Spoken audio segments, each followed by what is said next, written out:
ancient beast. Flames consume but never feast. Metal wings slice the void apart. A funeral pyre, a rocket's heart. Does the air tear or does it yield? What's the cost of the battlefield?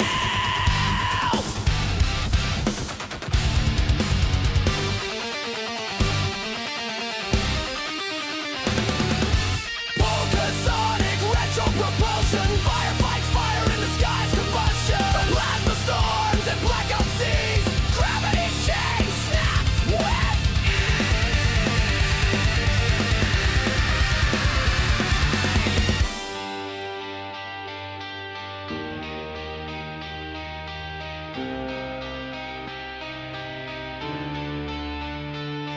red rivers, burning trails, echoes scream where silence fails. Ashes rain, the sky won't care, but we keep climbing onward.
EJ in his rocket chair, blasting curveballs through the air. Space tape, duct tape, pull it tight. Orbital mechanics all night. Wrench in hand, he'll fix a run. 1995, finished pride, rusted balls, car reborn. Screaming engines greet the moon.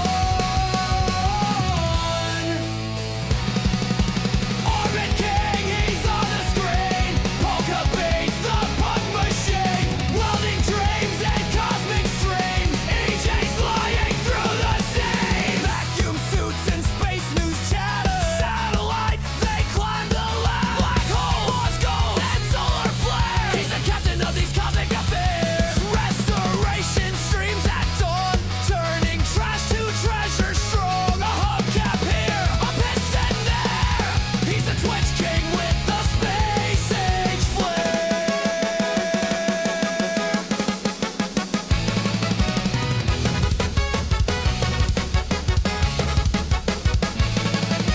Jebediah, don't you cry. EJ's here to touch the sky. From Kerbin's orbit to deep space flight. He'll build it wrong, but he'll get it right. We'll get it right. Don't get away.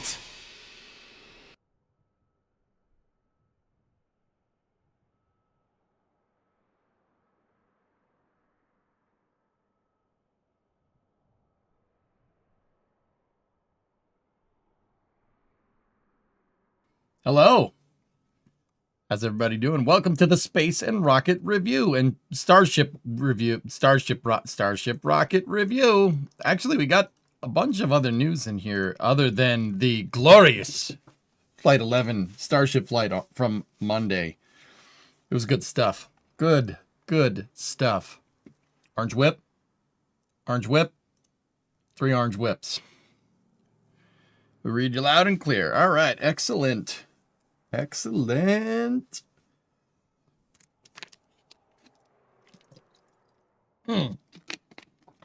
right, cool.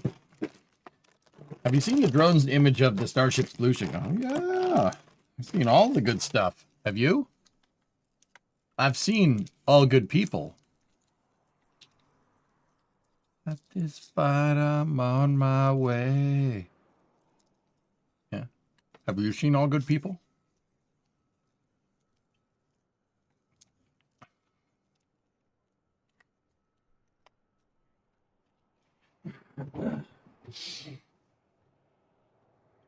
Seen things.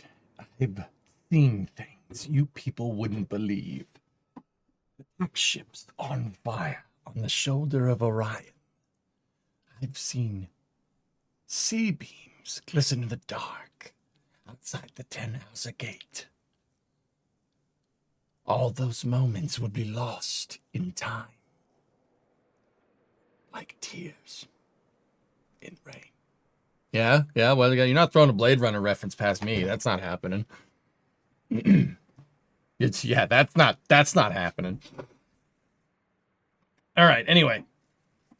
Welcome to the Rocket Review, everybody.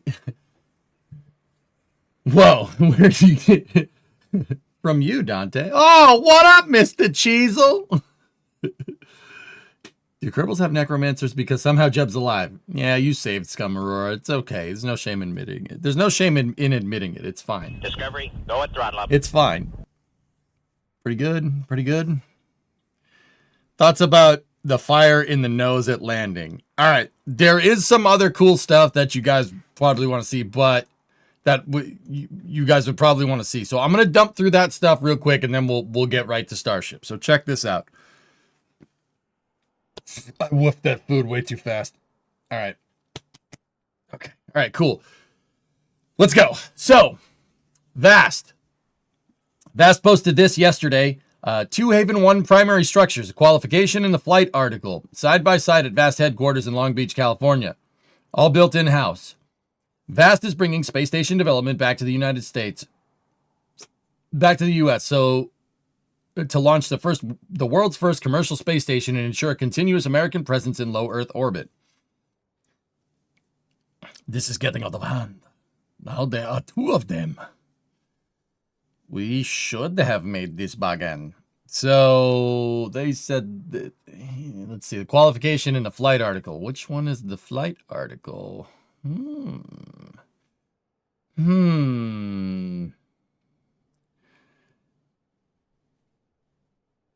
Twins, Basil. Twins. Is that legal? I will make it legal.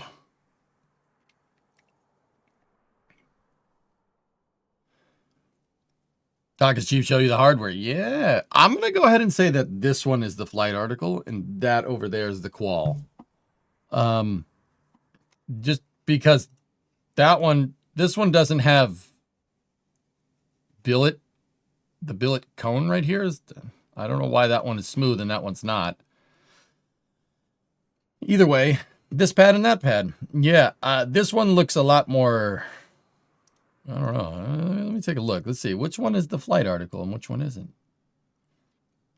This one's the flight article. They wouldn't see that one has the bubble installed. This is the qualification article. Those things are mass simulators for COPV mounts. That's to get the mounts right for a composite overwrap pressure vessel. The propulsion systems.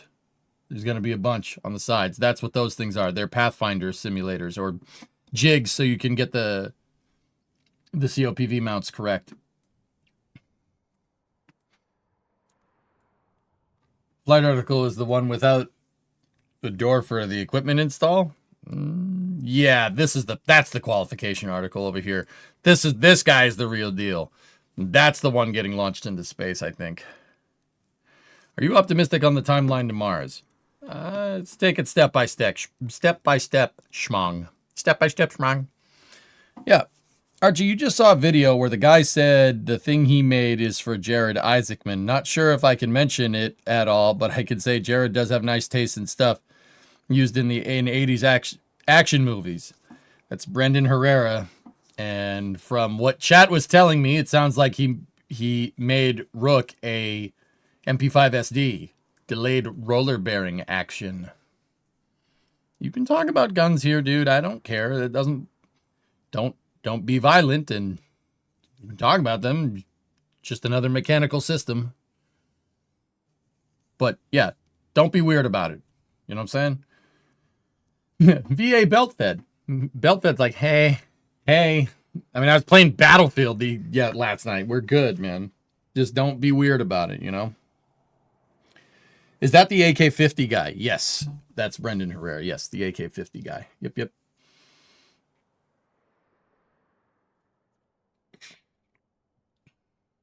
The left one's also further behind in construction. Yeah, pretty cool. So yeah, Vast is looking to build. Well, not looking. They're building a commercial space station to send up for a commercial destination for NASA. It's pretty awesome. This is the first time like a space station module has been built in the U.S. in a long time. The last space station module that was built here, like end to end built here, was Skylab. Now I know what people are saying. Well, what about the ISS? Most of the ISS pressure vessels, these things were made by Thales Alenia in Italy, and then they were assembled here. They weren't entirely made here, which is super cool. That's really neat. And Vast actually has, just quick side note, Vast has docking ports front and back on these modules so they can be chained together. Yeah, you can make like a long train of Vast space station modules, which is pretty cool. Good stuff. Yeah, Venturine, I've seen that. Anyway, let's jump to the next bit. So this is from Lockheed Martin Space. That's still cool, man. Look at that. Lockheed Martin Space, stacked and ready for launch.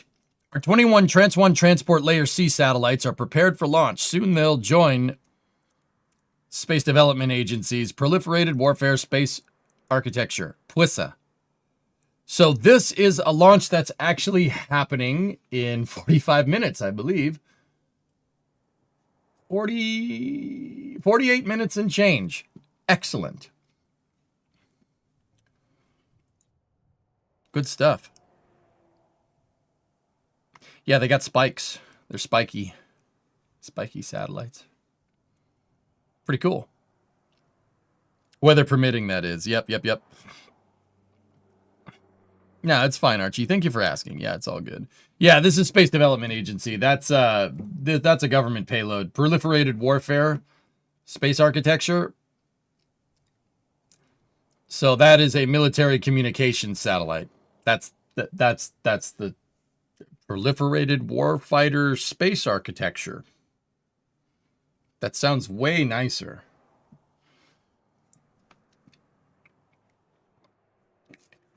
Communication.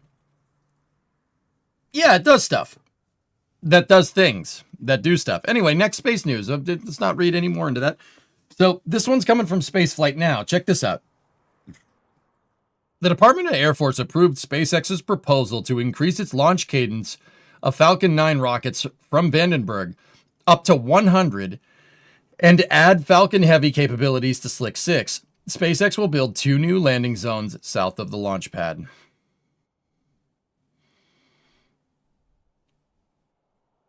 Yep.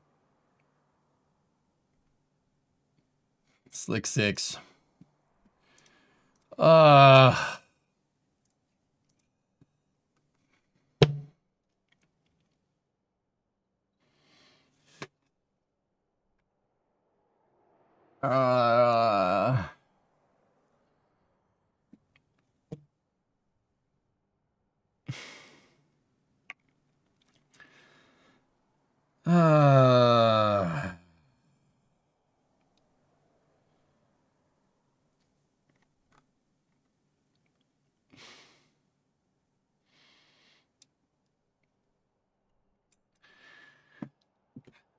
So Slick 6 is one of my favorite launch pads, guys. The reason why is, well,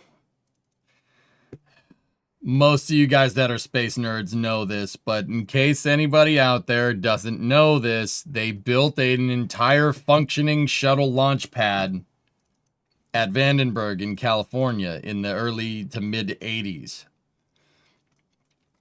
A fully operational shuttle launch pad. And they finished it it was finished and ready to go. It had passed fitment checks as you can see from this picture. It had passed fitment checks in late 1985, only for the Air Force to promptly abandon the project because they pulled out of the shuttle program after Challenger in early 1986. They built a $2 billion shuttle launch pad, $2 billion in 1985, by the way. $2 billion shuttle launch pad and all of its accoutrement, and then never used it. These are all pictures from them putting together the stack for fitment.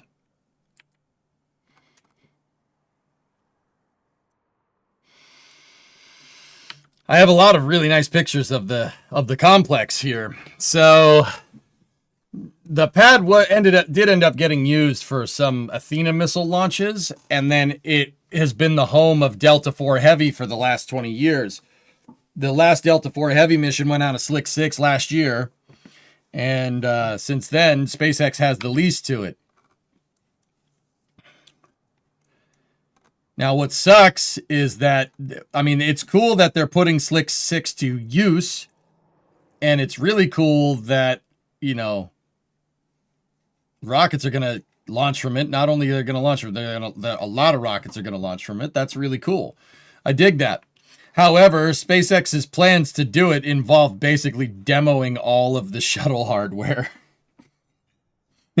Pretty much like everything you see on the screen in this shot, including the former shuttle integration building, the shuttle mobile service tower, the shuttle fixed service structure, and the launch plate. The launch plate is it's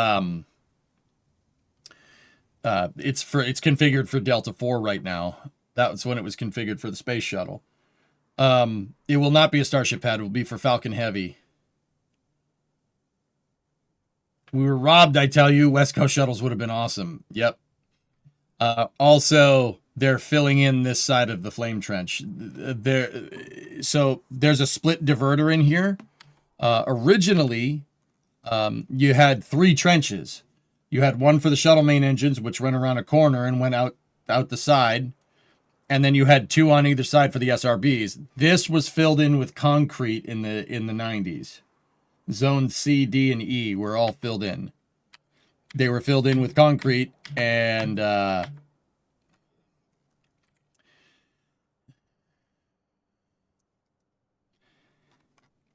Delta has since been using, yeah, see, there's the mount on either side.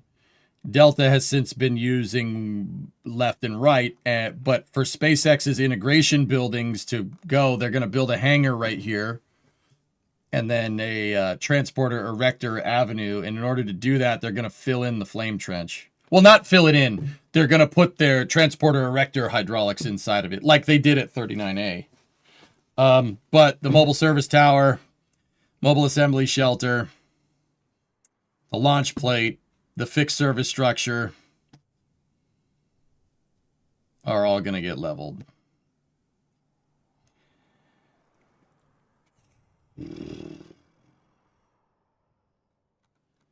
But they are going to build some landing pads there, which is pretty cool. Your collection of photographs. Oh, yeah, you like that? Yeah. Yeah.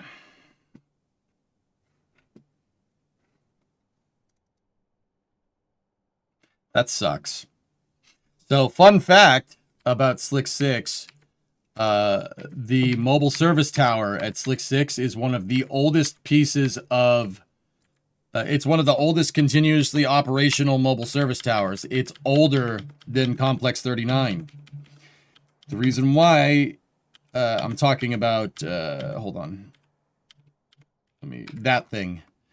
The reason why it's older than everything is it was built in the mid-60s. The reason why it was built in the mid-60s is because this was supposed to be the Air Force's launch site for the Gemini Manned Orbiting Laboratory program. So they built it all out. They built out an integration building, a bridge crane, and a launch pad for it, and they never used it. And then the pad was abandoned in the late 60s. And then, like I said, in the 80s, they retooled it. They retooled the entire launch site for the space shuttle, finished building out the pad, built a fully operational pad. They were doing deluge tests, guys, when the Air Force said, nah, never mind. They were doing pad deluge tests, and then promptly never used it. Yep. So SpaceX's new HIF that they want to construct would be right here. And they would build a crawlerway, so to speak, here. Get rid of this, put the hydraulics for the transporter erector down in the trench, and whoop, and then use this side of the trench for the flame diverter. Gemini Endo, yeah, manned orbiting laboratory, peaceful lab. It's a spy satellite. Yeah, I mean, you know that. It's a spy satellite. Before they invented fully remote spy satellites, the spy satellite was a space station, and the guys would just take the film canisters and bring them back down on a Gemini capsule. That was their idea. And then they invented full fully remote stuff. So, yeah, it kind of sucks. I have many pictures from Slick 6. We went digging one day and found all this good stuff. So that's the diverter that they would be using, and the other one they're gonna build a crawlerway here, and then a bridge, and then the hydraulics are gonna move the transporter erector here. So Falcon Heavy would be left core, middle core, right core. It would be this way, and then it would use the trench that way. Do they allow photographers at Vandenberg? From far enough away, sure. Why does the shelter and tower have to be demoed? They look out of the way. They're useless.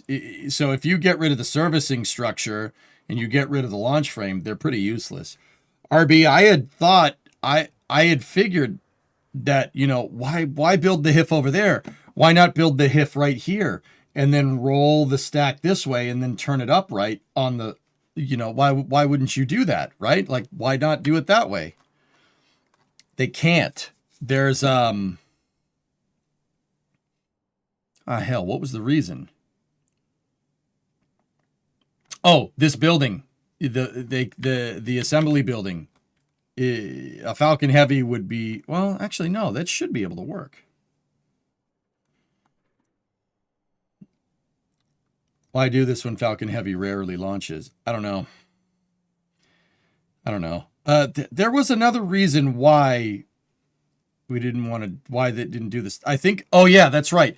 You can't fit the HIF over here. You can't fit it over here. You'd have to, even if they wanted to turn it this way and turn Falcon 9 this way, or Falcon Heavy this way and have the 3 cores that way instead of this way, you'd still have to get rid of this. It's not long enough, dudes. It's not long enough. So the other thing is that there's an integration facility down here that L3 Harris uses to do stuff with, I don't know. This building was originally designed for basically loading up spy satellites into a payload changeout device that could install it inside of the shuttle's payload bay.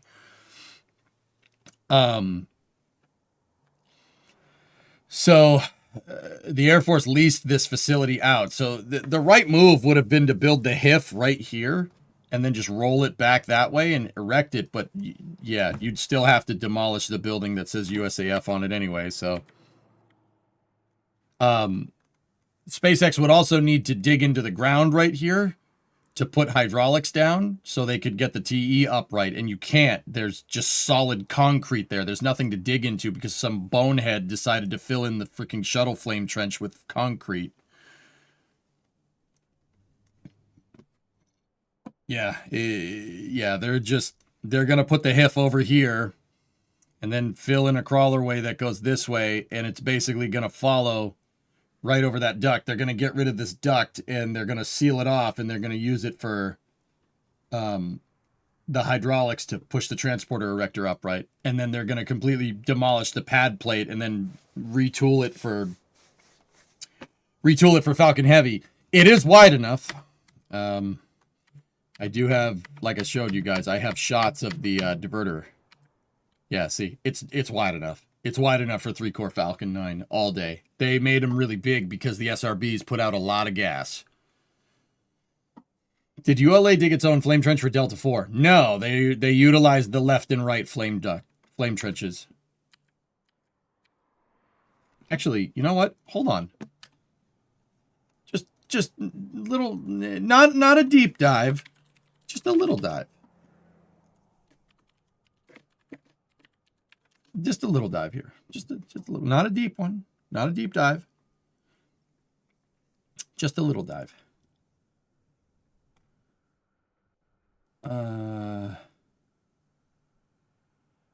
Here we go. Here we go. Let's see. Just a little dive here. So here it is when it was in Delta 4 configuration. Yeah, the two buildings kind of enclose on each other, so you could build a stack. You can build a stack vertically completely indoors.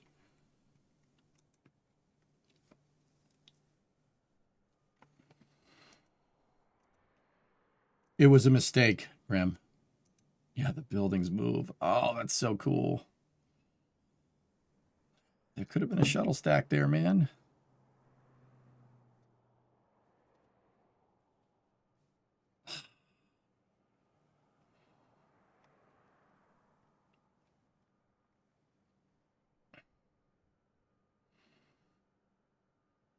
Let's see. Do flames come out both sides here?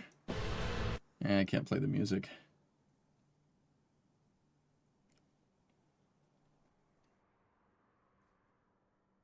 Watch over there. Does it?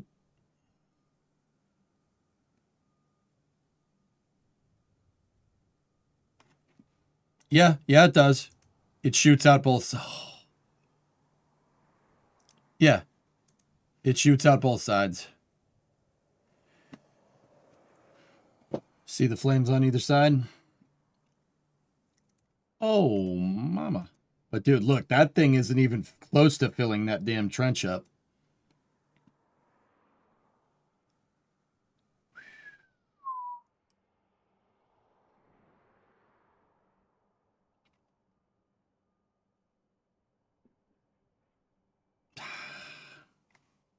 Yeah, Delta 4 was pretty cool. It lit itself on fire. See?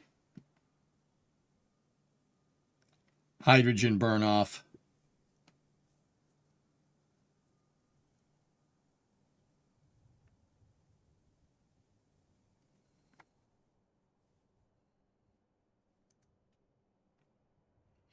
There should have been a shuttle launch from here, damn it.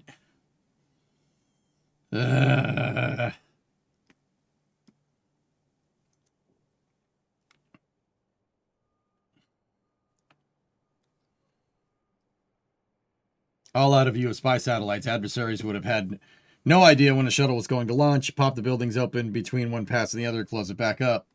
Time it right, and you wouldn't even get a picture of it on the runway. Yeah, I know. It's a really smart idea. We probably should have used it, Aqualux. It's pretty good, you know. What's got chat, anybody? What's $2 billion? $1985 in today's money? What is that? I'm be curious to see how much of a waste of money that was.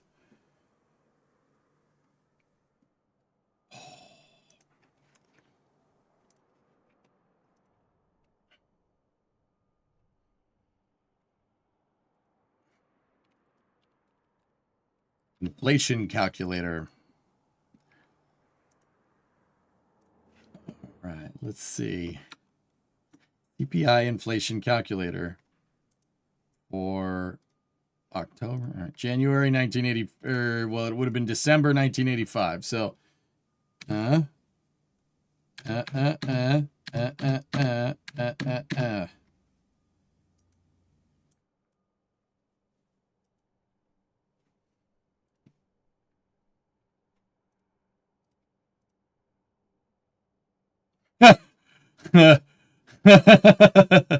okay. How about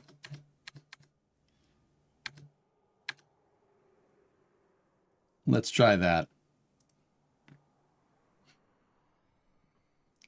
$6 billion.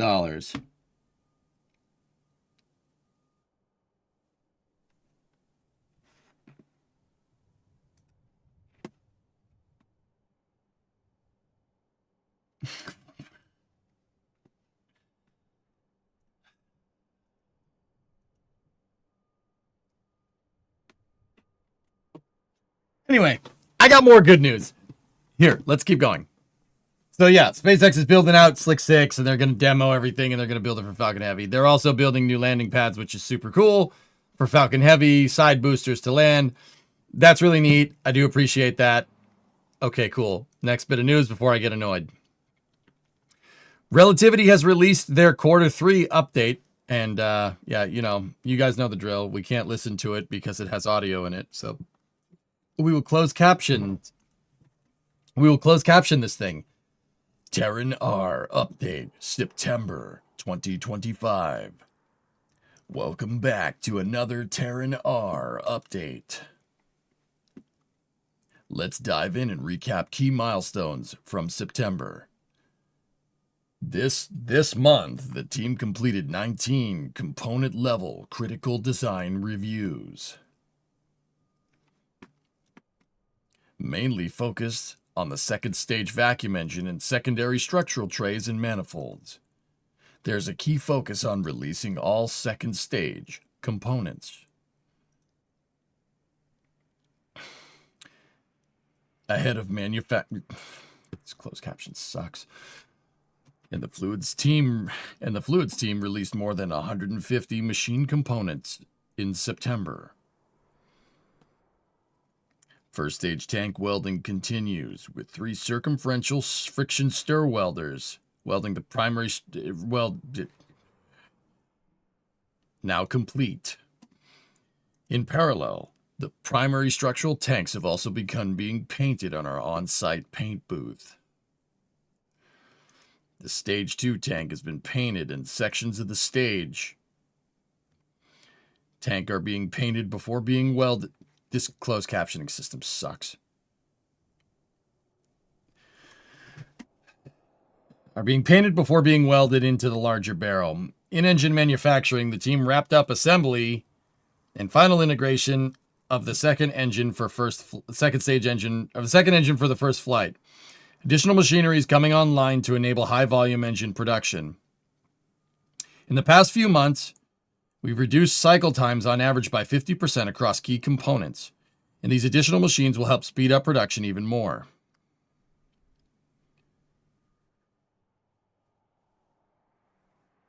The avionics team is building the Flight Hub box, which acts as Terranar's central unit for routing data and distributing power.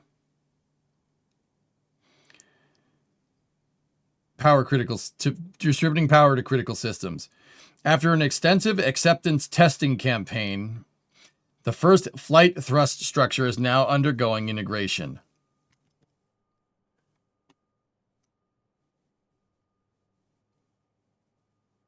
Why paint it? Thermals. You get better thermals that way if it's painted white. At the cost of mass, yes. This includes mounting secondary structures such as brackets, fluids, avionics, and more. Billet. Work on the Flight 2 thrust structure is also underway, with panel milling and stringer welding taking place alongside subassembly manufacturing. Very nice. The team wrapped up thrust structure acceptance testing in Long Beach this month. The structural test stand was reconfigured for ground case testing, demonstrating the thrust structure's ability to keep Terranar clamped down during events like static fire. Yeah, you don't want it coming apart. That's generally frowned upon. You don't want your static fire to turn into a dynamic fire. A company in China tried that once. Didn't work. In this test, we successfully applied a total of 3.7 million pounds force of tension through the thrust structural hold downs, with a peak tensile tension load of 478,000 pound force in one hold down. The team completed the handling test case, which demonstrated the thrust structure's capability for critical operations like lifting onto the transporter erector. Grade 8 bolts, very nice. The team's completed power and communications checkouts on hardware in the loop for the thrust structure avionics. On the path to integrating a full vehicle hardware in the loop this year. Vibration testing of components continues, including the successful test of the high voltage power distribution box. At NASA Stennis, acceptance testing of the first flight engine kicked off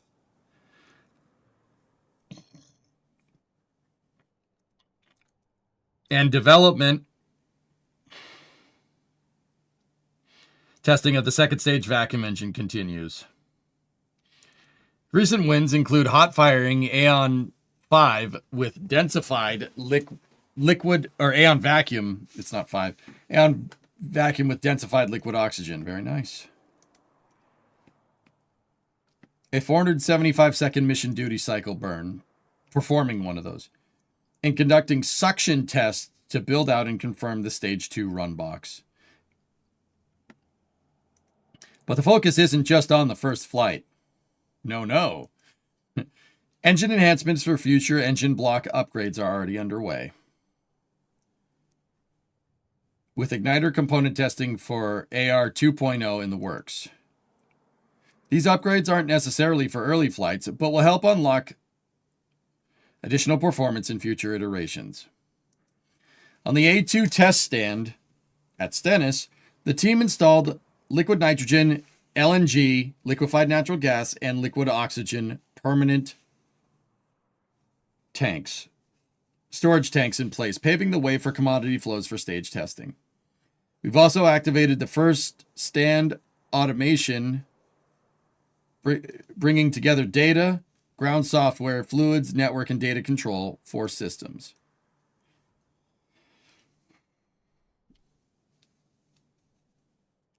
Control systems hardware to run our pneumatics panel at the launch pad. At Cape Canaveral, the horizontal integration facility has been fully framed with steel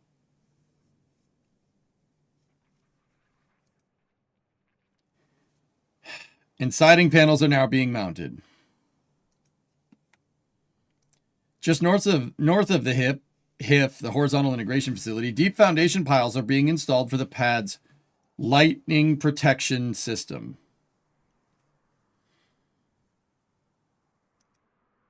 which will consist of two towers standing 531 feet tall.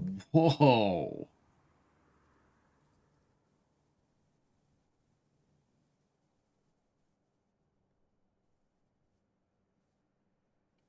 Wow.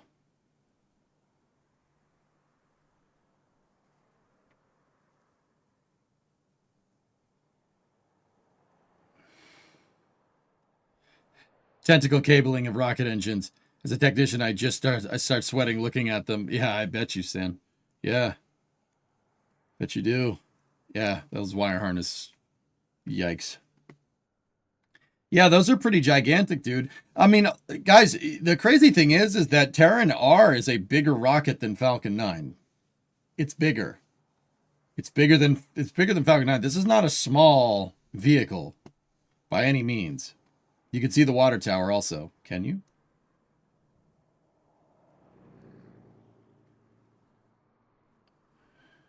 And Geeson, you're right. That logo does need to repaint, but NASA doesn't use this test stand anymore. They gave it to Relativity to do whatever.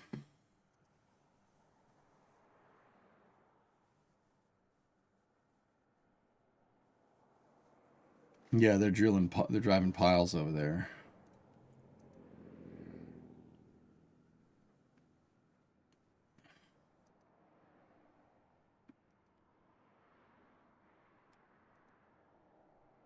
Still take pride in what you own. You will get no argument from me, man.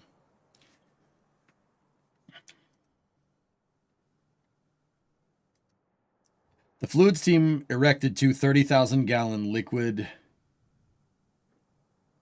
oxygen tanks at the propellant farm, with more tanks on the way. This month's progress reflects not only readiness towards first flight, but the foundation of a program built for repeatable and scalable launch.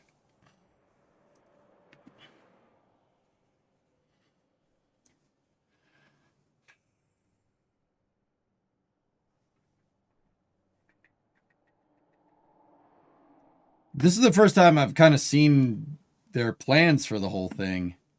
That's pretty cool. Wait, Y2 flare stacks. They must be using hydrogen and LNG?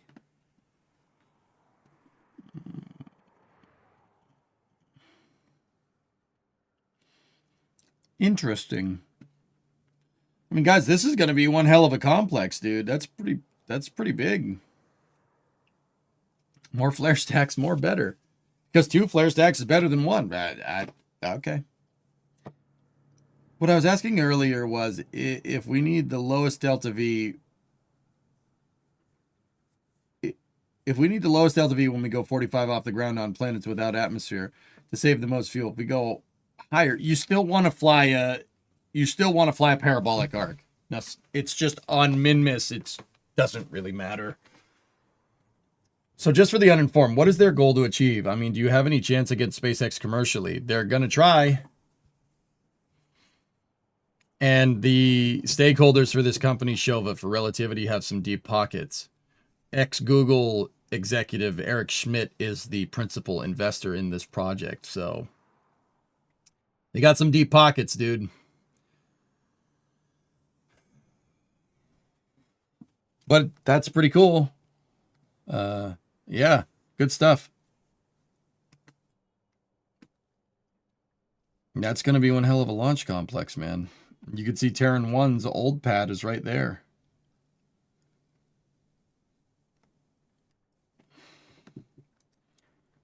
Interesting. I mean, those towers are going to be freaking gigantic.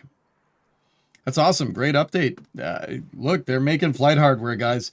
Now, don't get me wrong. Relativity's still a little ways out from a launch. They're not launching anytime soon. I would say late next year. Probably. Yeah, late next year.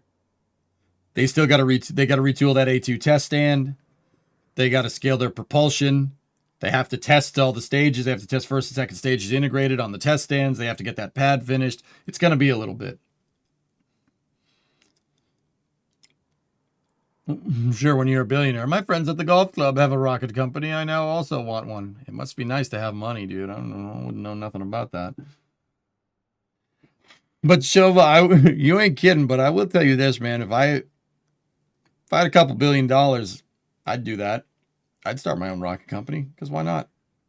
John Carmack did that. Elon did that. Elon was a little more successful than Carmack, though. Whatever.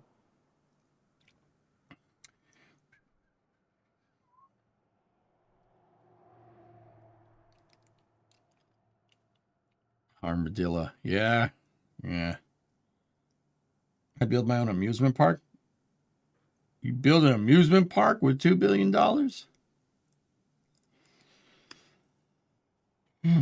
I'd start building rockets, baby.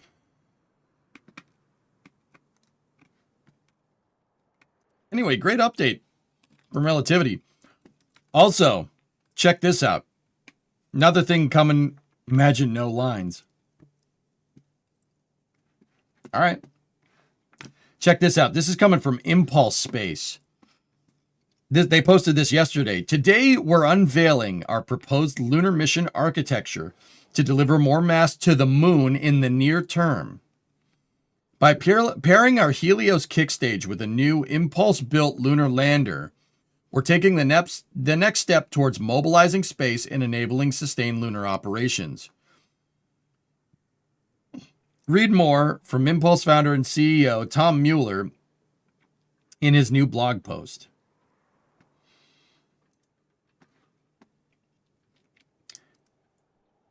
Huh. What the heck?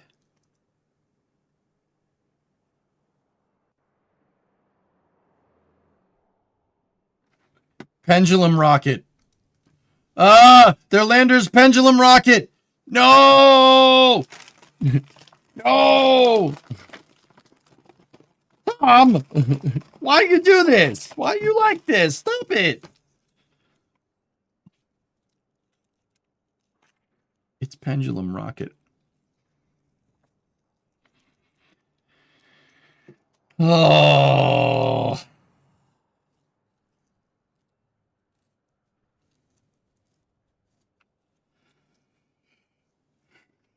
Interesting. So Impulse. So if you guys don't know who Tom Mueller is, this guy, he likes race cars, which that's pretty cool. So Tom Mueller's, I don't know if you guys are familiar with Falcon 9, particularly Falcon 9's Merlin engines. So the Merlin 1D engines and the Merlin vacuum engines, and then, you know, the Raptor engine. Yeah, he kind of invented all those. Yeah. And the Kestrel engine, for what it's worth.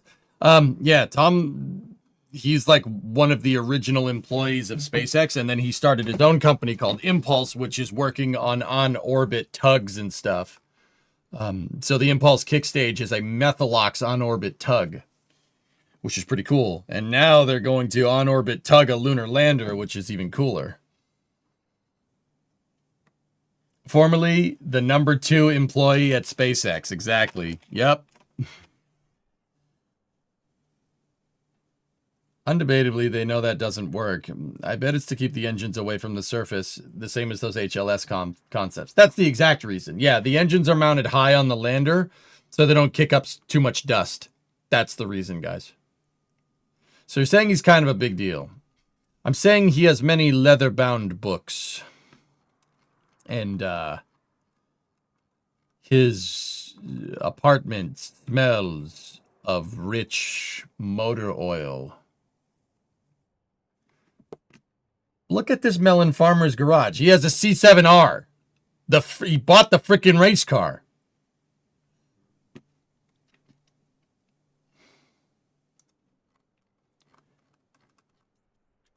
Bought the race car. He owns a damn C7.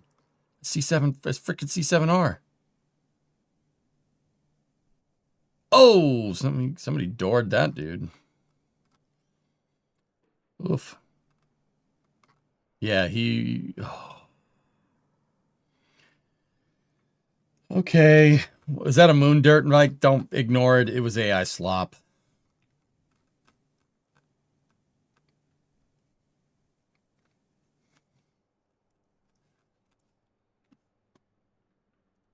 Just AI. Ugh, never mind. All right. Anyway. I just want to acquire such a beaut. Anyway. Yeah, so that's cool. Impulse is working on a lunar architecture. That's really neat. Their Impulse Methalox kick stages are pretty good. Pretty good. But let's get to what you've all been waiting for. So,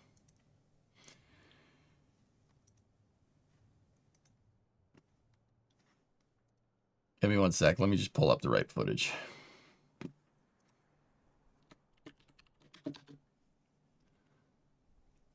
Actually, we should watch that Falcon 9 launch before we... Falcon 9 launch is in 11 minutes. We should watch that real quick. But, give me one moment.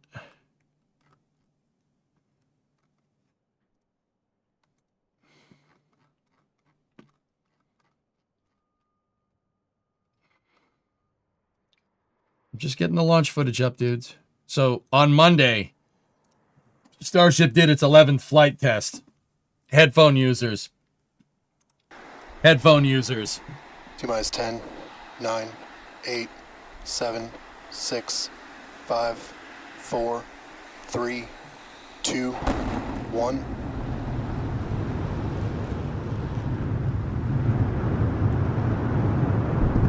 We have liftoff. Go Super Heavy. Go Starship. Thanks for all the historic flights, Pad 1.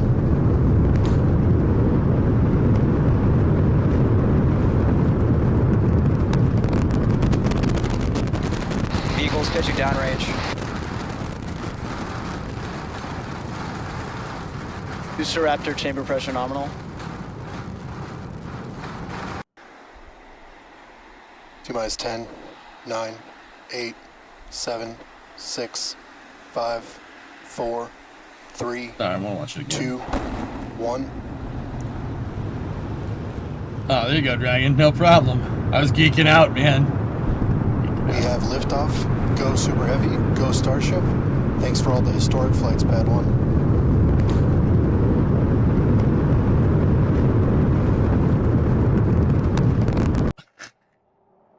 And with that, work has finished on the OLM. Vehicles pitching downrange. Booster Raptor chamber pressure nominal.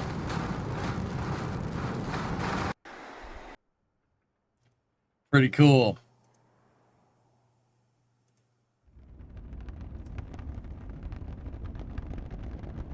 Oh. There's some pretty good, SpaceX been posting some pretty good footage.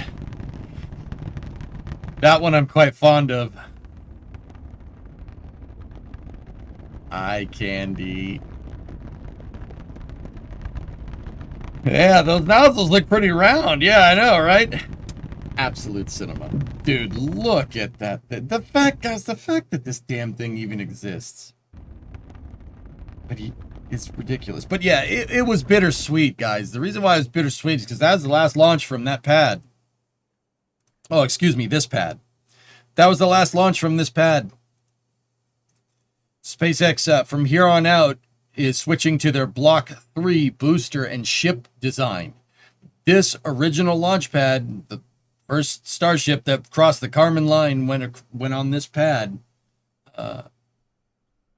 This pad is not compatible with Block 3. It's that pad over there. That one is compatible with Block 3. So from here on out, launches are going to happen over here.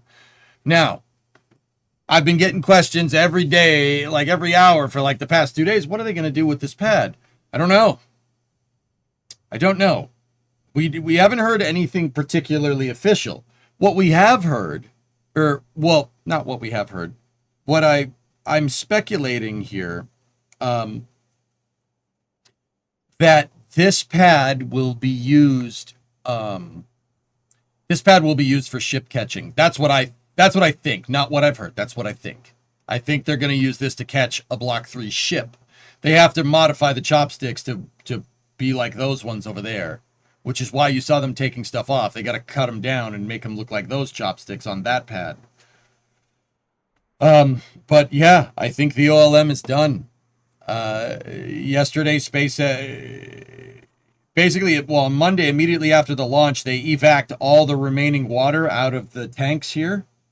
And then they purged down all the plumbing and lines. They depressurized all the lines to going to the OLM. So that thing's toast. It's done. That was the last one. Here on out, it's over. That pad over there is my new friend.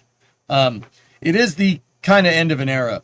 It's the end of the beginning, right? This was, the Starship program started with flights from 2 suborbital launch pads that were right here and right here once upon a time. And then they built this thing over here. And now they built that thing over there. Aren't there site plans with a conversion for this pad? Eventually, Aqualex, but I don't see much in the, like, here's what I'm thinking. Like, this thing should be converted. We should see it converted at some point. I don't see why they wouldn't do that. Obviously, I'm pretty, if my speculation is correct, they're going to retool the chopsticks for ship catching. So yeah, it's probably going to be a slow roll. Because if they were going to retool this pad relatively expediently, we would have seen another OLM being made. But yeah, who knows? So yeah, that's kind of sucks, but it is what it is. Anyway, we'll keep talking about Starship here after this Falcon 9 launch. Of launch weather constraints. Now, if needed, a backup opportunity is available. So this is the SDA Tranche 1 Transport Layer C. This is part of the Space Development Agency's proliferated warfighter spaceflight architecture. I have no idea what any of that means. It's something for the Department of Defense. It's something for the government. So we're inside of 6 minutes. I'm just going to run ads so nobody gets ads during the ascent. The booster flying today is 1093 on its seventh flight, and we'll be landing on the drone ship. Of course, I still love you. This is not going to be long coverage, guys. It's going to be quick. We're just going to cover the booster launch and landing because they ain't going to show us the second stage whether we like it or not. They are nuclear launch early warning satellites. Yeah. We did see pictures of the stack, Phil. Yeah, these satellites are very spiky. Actually, Phil, you know what I noticed? Something very interesting. No insulation on the payload fairing. Payload fairing's naked. See that? This isn't the Bills. Yeah, I know. SpaceX are winners. They win it. They win things. They win contracts. Unlike, you know, and win stuff. Unlike, you know, you suck. That's what I'm trying to tell you. Looks like UHF antennas. Oh, that's what those are. I thought those were a punji pit. Sorry.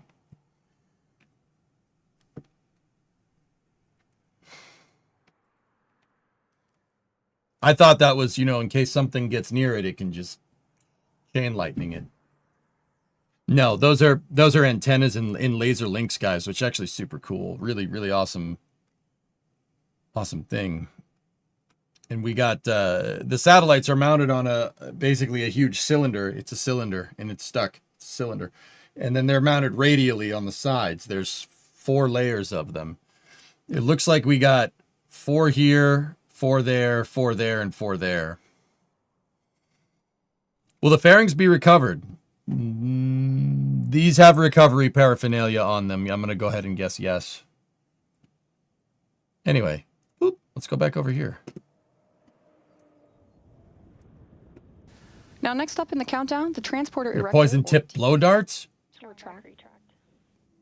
There we go. Give me the whip! TE retracting back. You give me the idol. Give me the idol. No, give me the whip! Huh? Adios, amigo.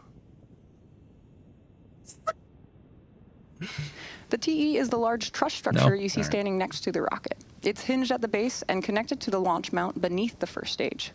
First, the clamps around the second stage open. Then the TE begins to pivot back, slowly pivoting away from the rocket. It should reach full recline by T-minus 2 minutes and 50 seconds. There's the transporter erector moving back into There we see that the retraction. 78-degree position. Ooh, nice camera. The TE is what provides fuel, power, telemetry, and command connections between ground systems and the rocket.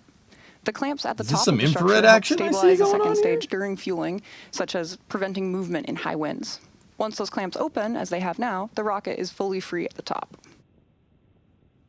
So right now, both stages are nearly fully loaded with about 1 million pounds of propellant. That includes RP1, which is a highly refined kerosene, and liquid oxygen chilled to over 300 degrees below zero.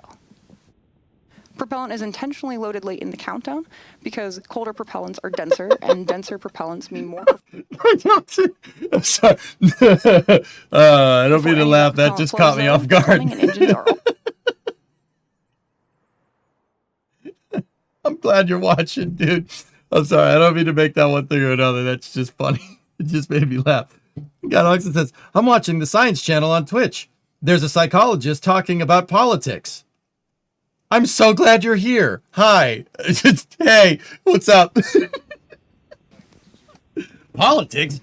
We never hear about that. Wow, that seems like really insightful commentary. From here on, the countdown is something. fully autonomous.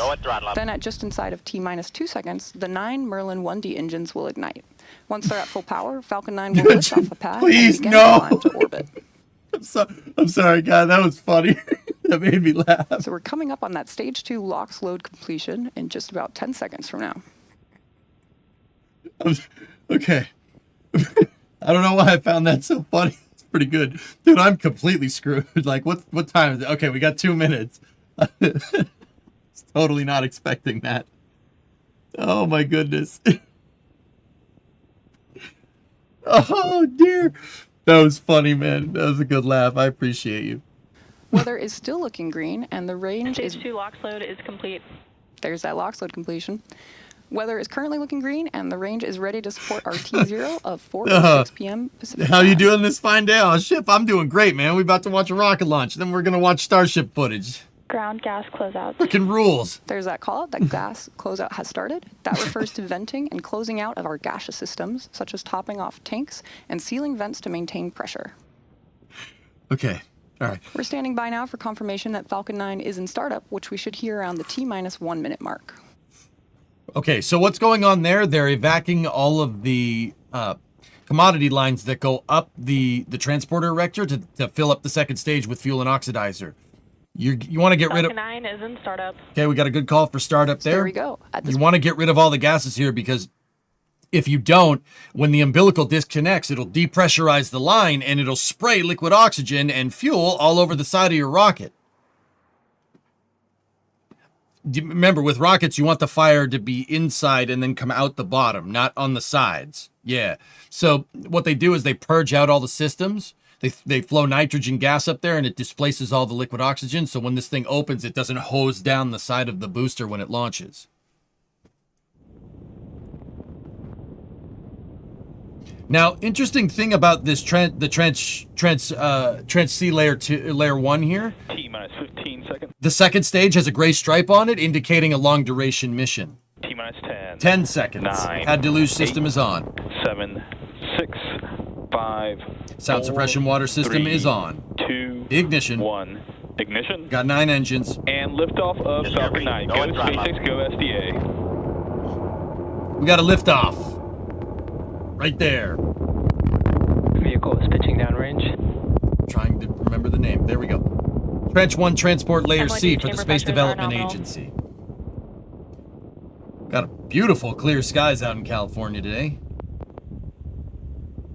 They are reusing these fairings. They have the thermal protection system up at the top, dudes. At T plus 30 seconds and counting, Falcon 9 has successfully lifted off Should from get a Slick call for 4E power and at telemetry Vandenberg here in a Space moment. Force Base in California. We've got a great view of the rocket today. In case you are just joining us, this is the Space Development Agency's Tranche 1 mission, and we just had an on-time liftoff today. Power and telemetry nominal. Nominal liftoff today at 4:06 p.m. Pacific time, There was your call for power and telemetry. We should get a call for supersonic here. which is the point in the mission profile where the vehicle Vehicle is experiences supersonic. And then you get a call for maximum dynamic pressure, which is peak aerodynamic compression load being exerted on the vehicle. Basically, you can't move the Falcon 9 can't move the air out of the way fast enough. So they throttle back the engines to wait till it gets a little higher, so the density goes down. You throttle the thing back up. You don't have to worry about aerodynamics accordioning the launch vehicle. Now, you asked about the gray stripe, Lava Eagle. The gray stripe is for thermally. It's a thermal protection system for the RP1. So Falcon 9's second stage can spend a long time loitering up on orbit, like if you're deploying a satellite constellation. See the gray stripe over the RP1 tank? Long duration second stage. second stage will light, which is called out as second engine start. So, Peter, you asked what flight this is. This is the 134th mission for SpaceX this year. It's Falcon 9's 129th launch of 2025 and Falcon 9's 547th mission overall. Just, in case you were keeping tabs. Yeah, this is the 134th Falcon SpaceX mission this year, So we should be coming up 129th on Falcon Nico 9 in launch. 15 seconds here. The other 5 missions are the Starship missions. We watched one on Monday. It should be coming up to MECO here, or main engine cutoff. They shut down the 9 engines. They'll shut them down in stages here. Watch. It'll go. See? Should get a call for stage separation. Stage separation confirmed. Got a good call for stage separation. Look for the plume from the upper stage right there. Back startup. Okay. Good ignition. And there's First that stage series is- of back-to-back callouts there. First stage is going to fire its attitude control systems to turn it around and position it correctly for landing. Both payload fairing halves supporting today's mission are also flight proven, with one half flying for its 4th time today and I the think other for January. its 3rd. Irwing. Yeah. As a reminder, I today think we're we are going to see delivering to another orbit Starship 21 sooner rather satellites than provided later. by Lockheed Martin. Remember, chat, these are Lockheed Martin satellites. You can't spell locked in without Lockheed Martin. Fairing separation confirmed. Fairing separation There's that confirmed. confirmation of the fairing separation. As mentioned earlier, we will be attempting to retrieve these fairing halves again once they fall back to Earth with our West Coast recovery vessel, Go Beyond. Probably 1,000, no good. That's my guess. Today is SpaceX's second Tranche 1 mission this year for the Space Development Agency. Our first Tranche 1 mission successfully launched on Wednesday, September 10th at 7:12 a.m. Thermal Pacific protection time system from ship Space on Launch top of the Complex 4 fairings. East, which is the same launch complex we use today at Vandenberg Space Force Base. The Space Development Agency's mesh network of optically connected Laxney satellites is Barton. primarily focused on tactical data delivery to warfighters, tracking and targeting for There's no brain rot like aerospace brain rot. Let me tell you that. targets. We're currently just over 4 minutes and 10 seconds in today's mission. The next major milestone January, coming Graham. up in about 3 minutes will be the entry burn of the Falcon 9 booster as it continues on its journey towards our drone ship, Of Course I Still Love You, stationed in the Pacific. To start the entry burn, we will relight 3 of our M1D engines, which is similar to pumping the brakes to slow down the vehicle as it passes back into the Earth's atmosphere. No comments. We need to folks. slow down the vehicle to reduce re-entry forces, which then helps us recover and reuse the first stage. So, Aurora, these launches are launching southwest, 97-degree inclination for this type of orbit, for this type of satellite. We're not supposed to know. I can see the ground. I can see where the thing went. This is a 97-degree inclined orbit. It's a sun-synchronous orbit, I'm pretty dang sure. That's where most defense satellites are. If I just suddenly lose connection, you know what happened. So, Aurora, something super cool about this, and this is not necessarily something that you can do in KSP. Aurora, you were here when I was talking about gravity, right? And how Earth's gravitational center is not its geometric center. They're offset, right? So the center of gravity is not on the spinning axis of Earth. So that makes Earth kind of weeble wobble around, right? That's why it weeble wobbles around. That's why you have those, seasons. Those are kind of important. Yeah, the season thing, those equinoxes and solstices, those things. It weeble wobbles around. You can use that to your advantage. The weeble wobbling that happens, it's a very technical term, that happens because of Earth's center of gravity not being lined up with the geometric center causes precession. It's called precession in spaceflight. It is a orbital perturbing force. By using the non-uniform gravitational pull of Earth, because think about it, at one point, right, you're going to be on the far side of Earth and the center of gravity of Earth is going to be off the gravitational center. You'll be on the other side. So the gravitational pull changes just a teeny bit. Not anything for us to be able to notice, but enough to influence a satellite.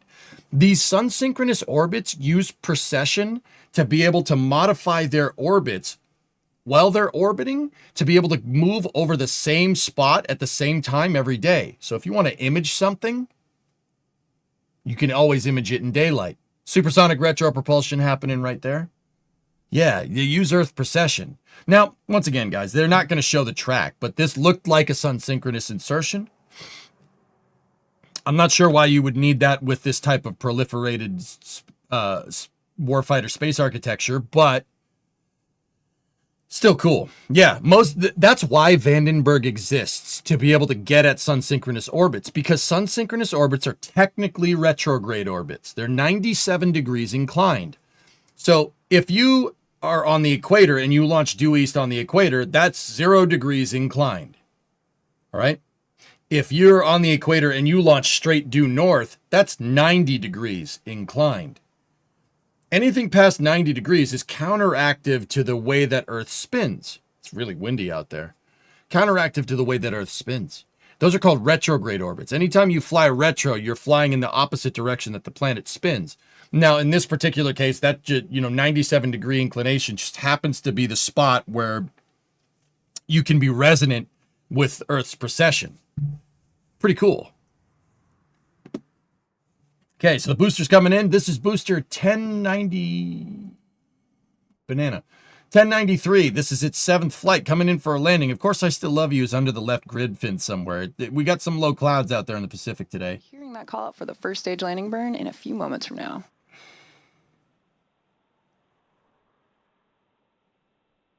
Stage 1 landing burn. You're not And supposed to there's know my that. call out. Shh. This is the final burn that this booster will see before landing. Okay, landing burn is on. We got one good engine. Landing leg deploy. Legs have deployed. I'm back shut down. 1093 lives to fly another day. A little bit off center, Stage one but landing looks confirmed. like there's some chop out on the Pacific today. Some awesome views there of the grid fins Actually, on our way down. that's pretty calm waters right there. It's probably windy. Yeah, a little windy. Little windy. Look at the purging gases. She's a little windy. That's why the wind blew it that way just a little bit. No problem. Views No at the request problem. of our customer. So with the successful landing of our Falcon 9 booster, we'll be bringing our webcast to a close. We'd like to thank the Space Development Agency for entrusting us with today's mission. and we'd That's also tank like to vent thank down. Launch and Bring the FAA tanks down for from their flight support. pressure. If you're interested in more launch coverage, be sure to check out spacex.com/launches and follow @SpaceX on X for the most up-to-date information. You guys want to see some, you guys want to know some actually pretty interesting stuff here. Did you know that the majority of SpaceX missions have launched after Starship Flight 1? SpaceX has launched more missions in the past 3 years than they did in the prior 10 to 2023 when the first launch was. Think about that for a second. It's pretty crazy, right? More Falcon 9s have launched in the last 2 years than the last 15 or 13 prior.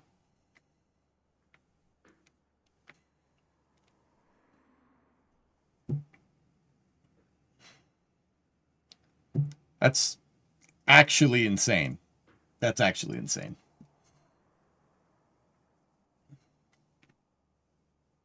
I have a question. What about turbine pumps? Are you sure? We could talk about political psychology, Guy Noxon, if you want. Oh, you want to? Oh, yeah. You want to talk about space stuff? I got you. What's up? Sorry. What about turbine pumps? Are they powered by separate miniature rocket engines, or do they really consume small amounts of the main rocket fuel? Good question. So something like on Falcon 9. So Falcon 9's Merlin engines. The 9 engines in the first stage on Falcon 9 are Merlin 1D engines. Okay. So those are open cycle gas generator engines. Gas generator being the operative word. So the Merlin engine uses what's called a turbo pump. Now, no, that's not just some fancy cool thing that's like, oh, it's the quantum carburetor. No, a turbo pump is a jet engine that's attached to a fuel pump. Well, fuel and oxidizer pump. It's not a turbo fuel pump. It's just a turbo pump. So when the Merlin engine uses kerosene and liquid oxygen, it's called a Kerolox engine because kerosene, liquid oxygen. Now, why bring the oxygen with you? There's no oxygen up there. The rocket engine needs to be up there, and there's no oxygen up there, so the rocket has to take the oxygen with it because you need oxygen to make an explosion. All right? You still with me? Okay, so what the Merlin 1D has is a gas generator. A gas generator, which, like I said, that's basically a jet engine, but it's not a jet engine like how you'd think. Because remember, you got to take that oxygen with you. So a jet engine has a compressor and then a combustor and then a turbine, right? You don't have the compressor because there's no air intake because where you're going, there's no air. So how do you do it? How do you make the jet engine work?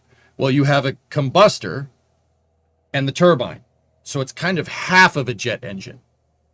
It's the back part of a jet engine. And how they do that, how they get the gas generator work is they use a little bit of liquid fuel and a little bit of liquid oxygen. Liquid fuel and liquid oxygen. They spray a little bit of kerosene and RP1 into the generator, and the jet engine, it blows up in the gas generator, the combustor, spins the turbine, and the turbine is connected on a shaft to 2 fluid impellers, 2 fuel pumps, but they're not fuel pumps. One of them is for oxygen, so they're called fluid impellers. One is for liquid oxygen, one's for fuel. Those feed the main injector plate or the main injector mechanism on the rocket engine. So yeah, the Merlin engine does use a little bit of fuel to drive the pump. Yeah, it's a jet engine with a fuel pump attached to the front instead of a compressor. Turbojet. The more you know. Bing, bong, bong.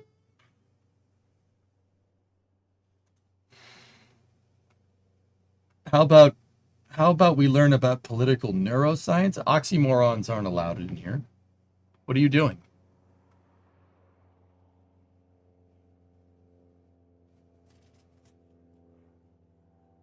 Oh, nice, Oculus. Neat. Cool. Thanks for the explanation. I got you. Dude, Ganoxa, that was funny, man. You totally threw me off my game. That was hilarious.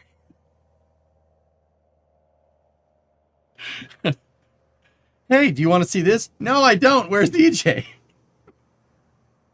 Thanks, I hate it.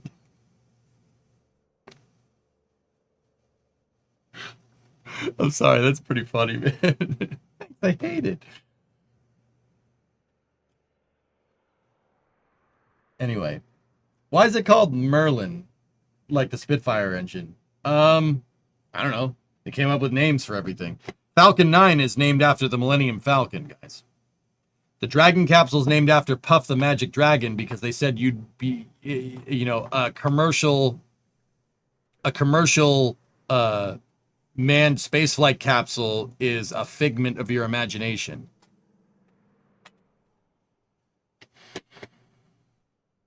Yeah, that's why they call Dragon. Fun fact. We should learn more about military intelligence. No, we shouldn't. Nope. I purposely don't try to do that. Yeah, no, nope. Yeah, I know nothing. Anyway. Yeah, Fluffy, for sure.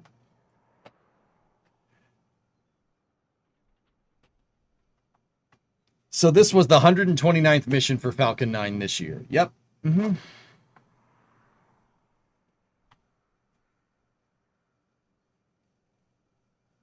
Figment the Dragon. That's a Epcot deep cut right there, if I've ever heard one. Yeah, yeah. Figment, Puff the Magic Dragon. Bum, bum, bum, bum. You have a figment. One of my favorite rides when I was 3. Seriously. That and the People Mover. And the monorail. Like, my family was like, hey, EJ, do you want to ride the roller coaster?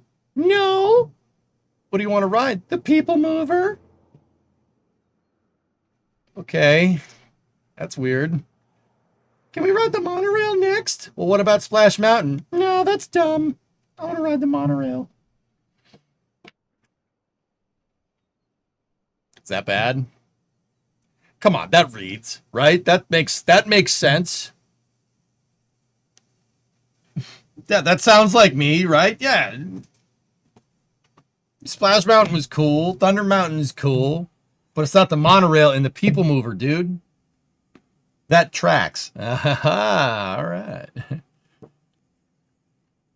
No, Flykin, yeah. I haven't heard about that, but that sounds awful.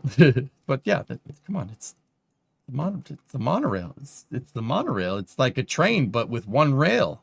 That's super neat. It tracks, right? Yeah, it tracks, man. Yeah, the People Mover, the Tomorrowland Transit Authority. TTA People Mover. It's awesome. The Temporary is still a cool building. Thank you. Yes, it is.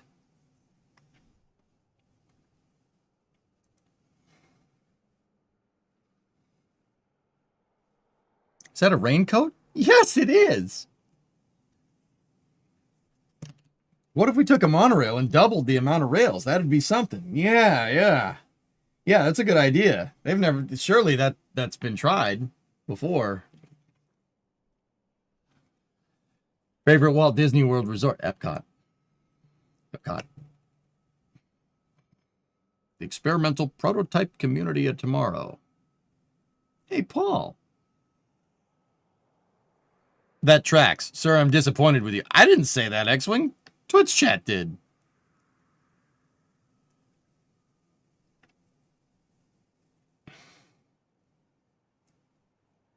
Have you been to the Harry Potter place? That's not in Disney World. I have a question. Are you scared of roller coasters? No. not at all, Ship. Why would I be scared of physics? I live and breathe physics and physics accessories every day. Roller coasters do not scare me. Nope, not at all.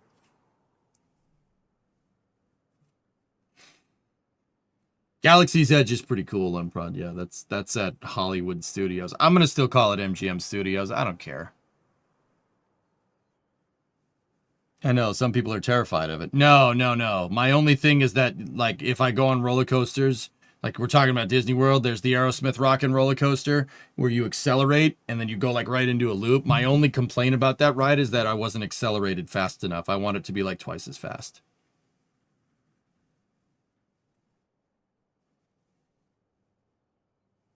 You'd ride the shuttle. Roller coasters are meh in comparison. That's correct. Yes.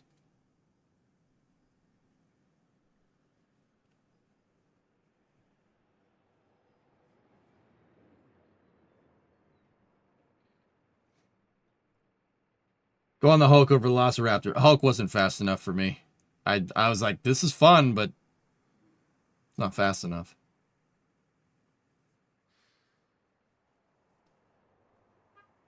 You know what would be fast enough? A carrier launch. Yeah. Yeah. That would be fast enough. I'd have fun with that. I'd be like, you know, like you'd probably make those noises too. That's fast enough. That'd be good. Yeah, figure I could hook that up. You know, I know dudes that fly fighter planes.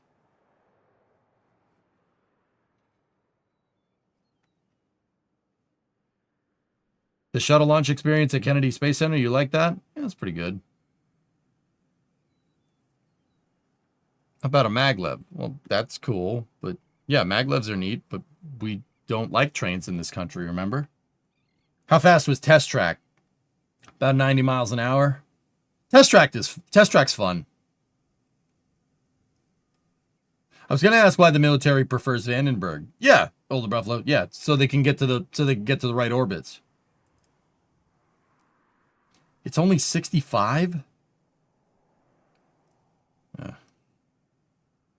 Test Track at Holloman, it's Mach 8.7. Yeah, now you're speaking my language, Pythos. Yeah. Yeah, that'd be fun. That'd be fun. You know, we'll do some John Stapp stuff. That'll be a good time.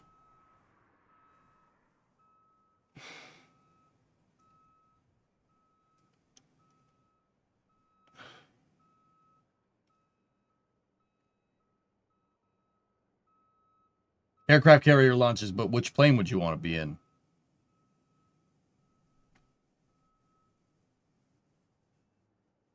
I think Super Hornet would be fine.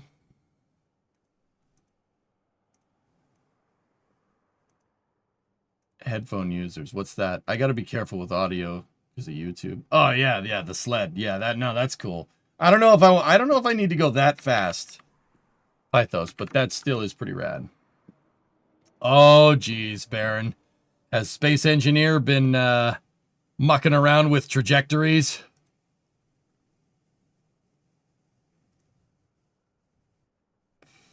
Holy crap.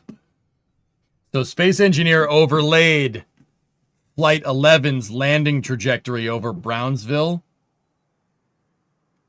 He got it because of extreme space nerddom. He was able to extrapolate the trajectory, and he superimposed it, and it goes around Brownsville. And Starship approaches through the channel right here, flies between Port Isabel and South Padre Island, and then lands for a catch. Who let TSD look at clouds again?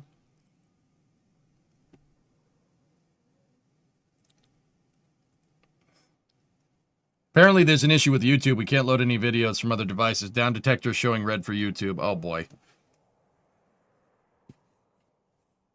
John Stapp did do some amazing stuff. FYAJ, it looks like YouTube is dead. Yeah, cool boy. That's what people are telling me. You know what's scary? Playing as a quarterback for the Browns behind that offensive line.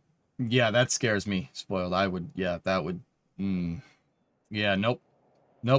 I'll take the Mach 8.7 sled over that. Sounds like it's time someone got you into the astronaut centrifuge. Yeah, that's cool. That sounds like fun. Misty, he must be an insider. No, space engineer is just a nerd. Just a huge turbo nerd. And I'm here for it, man. I am here for it. Look at that. That is crazy. How in the world does that fly? I don't know. I don't know. Hey, headphone users, again. Headphone users, this is going to get loud. I'm turning it up. I'm sorry. I'm not, we're not going to not watch this at full volume. All right. You have 5 seconds. Headphone users, one more time.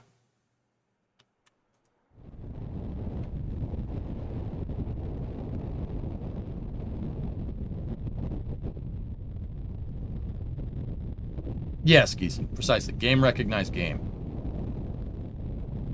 You keep saying that, and it's hardly ever loud. Well, all right.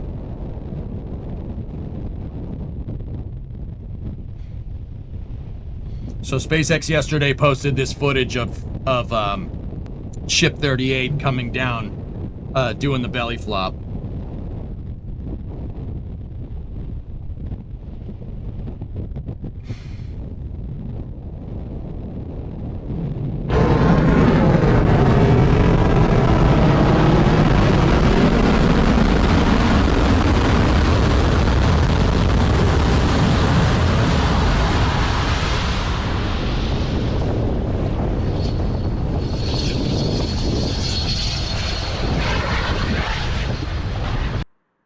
And here. This one actually. Oh.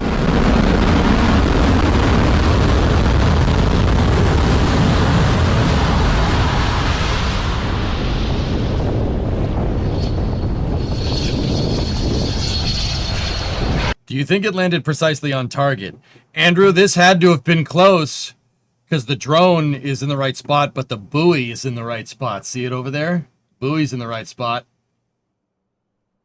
So this trajectory was pretty close, whatever it was. The grid on your face, dude. I mean, do you see what's going on here? Hey, headphone users again. I'm sorry. It's going to be loud for like the next 5 minutes. Just deal with it.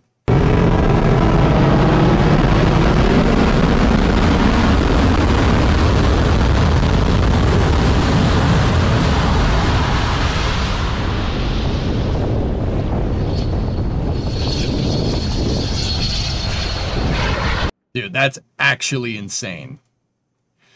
So, I kind of sat here. I've been watching this footage because I didn't do space news yesterday because I had some RL stuff to deal with. Yes, those are pieces coming off the vehicle. That's not great. Guys, you know, I was saying like, oh, I don't think this is burned through. I don't think this is burned through yesterday. I'm pretty sure she sprung a leak. I'm pretty sure that Ship 38 got a little ganked. On the way down. There's a lot of tiles missing right there, right there, right there.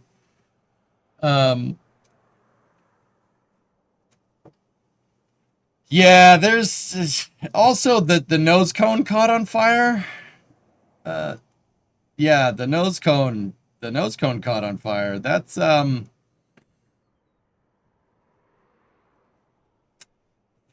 not good, not great. Now, here's the thing. I'm sitting here and I'm saying, oh, that's not great. That's not great.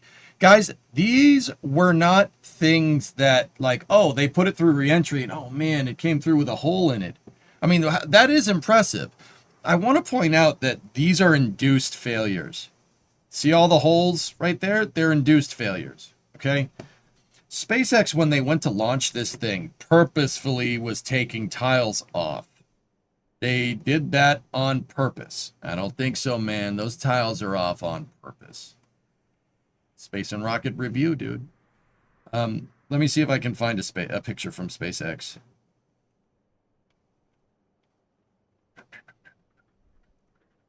Here, take a look. So here's a picture of the ship before it launched when they were integrating it. So we did count. I did some counting at the beginning of the stream. There's over 100 tiles missing. Now, I know what people are going to say. You know, oh, those don't look like that big of spots, though, EJ. Those aren't that big of a deal. I want to point out that the tiles that are missing, they took them out in pairs of 2. Or, well, 4. Anytime you see one of these little plus signs, that's 4 tiles missing. That's a single. That's a single. But there's 4 of them missing right there. Testing at McGregor. Yeah.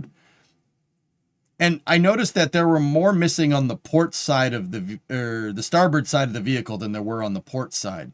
Now, guys, those are 4 tiles missing right there. I want to show you. And I showed this on stream before, but I want to show it again, just in case anybody doesn't understand this. You know, there were holes. There were holes in that when ship 38 came through. It absolutely was damaged, and I'm pretty sure those are leaks. Were the fires coming out? I'm not sure what's on fire up there. I have no idea. But down the bottom, that's definitely a leak. They sprung a leak on the way down because it burned through. Now, this is not a real tile. Okay, this isn't a real one, but this is a 1-to-1 scale replica. This is 3D printed, and because it has EJ 154 on it, which is pretty cool. Now, yeah, this one is fake. I have, you know, something up there. This one is fake, but it is for demonstration purposes only. This is the exact size. Now, okay. You're not going to be able to discern scale from me with my hand next to this because I'm Sasquatch hands. So look at this next to an Xbox controller. Okay. Now picture one up here, one over here, and one over here. The areas that we're missing in those clusters of 4 are huge. We're talking almost, dude, it's got to be almost a meter. A meter tall and probably like a half meter wide. Like, look at these things. These tiles are not small.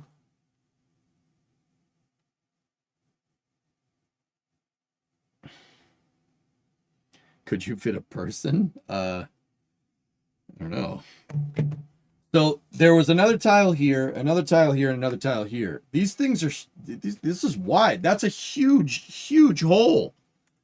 Like, look at all of them. They're everywhere. And some of them are they're basically on the spine of the ship. That one, that one, that one. Oh my goodness. I'm amazed this ship made it. I didn't really think about just how big of a hole that thing is. That's huge. It's actually crazy that the thing didn't get more damaged than it did. So, you know, I've seen, you know, looking around on like social media and stuff, and you know, I was like, oh my gosh, I don't know if this is reusable. I'm wondering, of course it's not reusable. They punched holes in it. And not only did they punch holes in it, they punched big holes in it, in the spots where the thing really gets the hottest.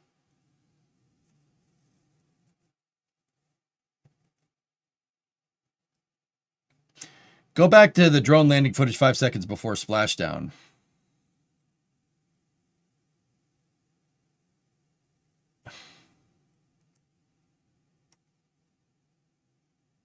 Oh, dude, the tank's leaking. The LOX tank is absolutely leaking. It's not a big leak, but it is a leak. That's what that is. There's no vent there. There was a vent there a long time ago, but that style of starship is long gone. So the interesting thing here, Milge, see this wide swath of area that's just completely intact on the port side of the vehicle? There were no tile tests over here. And look at it, man. It's fine. It's perfect. There's no tiles missing anywhere from the port side of the vehicle.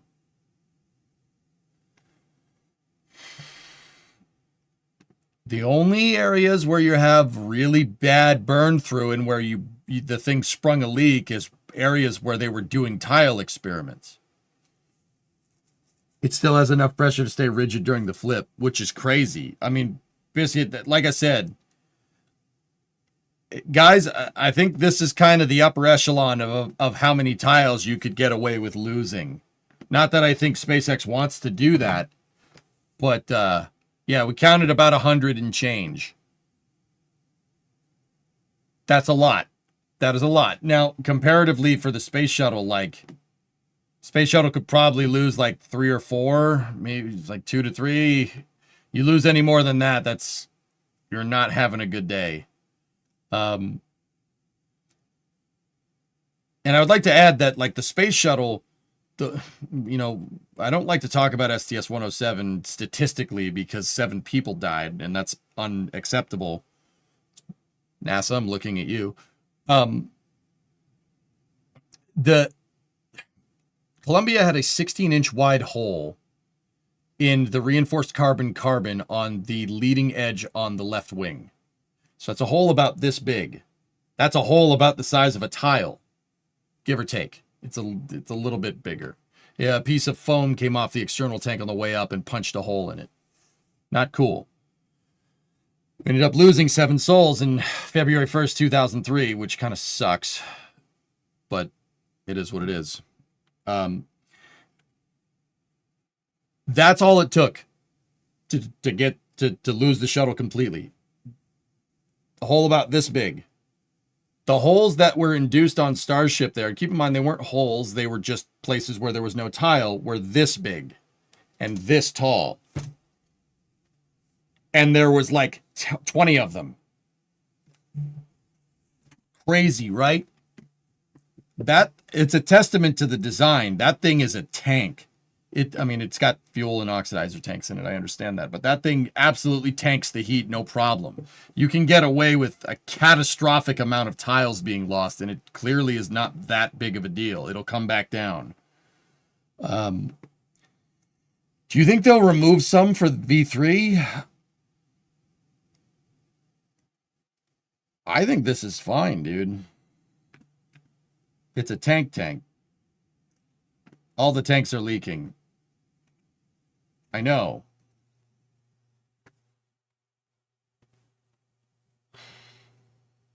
She's built like a steakhouse, but handles like a bistro.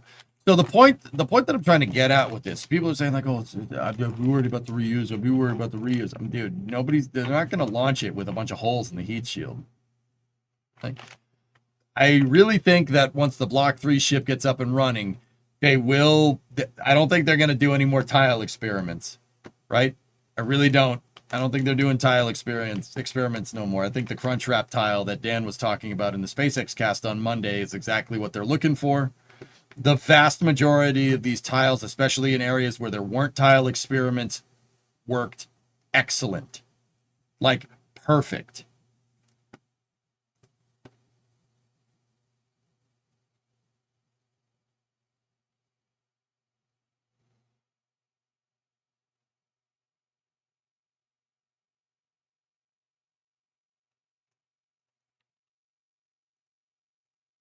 But I'm trying to show you. I've seen this. I don't know how many times I need to tell you. I've seen this. I've seen this already, Baron. Watch the tank. It dents. I know. Ding.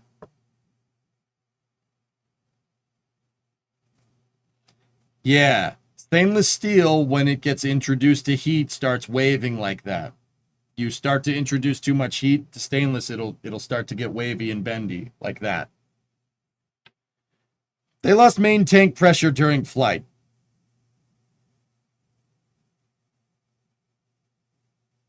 No, they did not.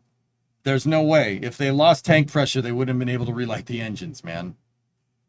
And that's not losing tank pressure. That's just heat being introduced to stainless steel at pressure. Yummy.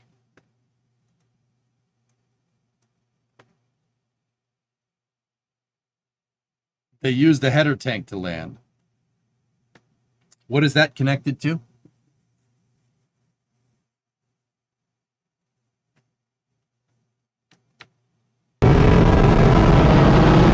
What are those header tanks connected to? The shin bone. That's right. The neck tank. They're connected to the square hole. Not to the main tank, directly to the thrust puck.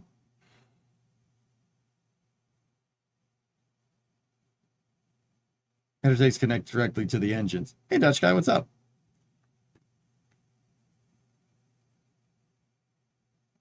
They do not dump into the main tank. Oh yeah, the wide off things. Yeah, that's right. So what? Okay, all right. Let's just get down to brass tacks. I'm wrong about that. That's fine. Yeah, you're right. They Y in right to the engines. That's absolutely right. I'm remembering the plumbing now. So second of all, who cares? Who cares? What are you trying to show me? Who cares if they lost pressure in the main tank? That's obviously induced from, oh, I don't know, holes in the thermal protection system. Like, what do you? I don't understand what you're trying to tell me here.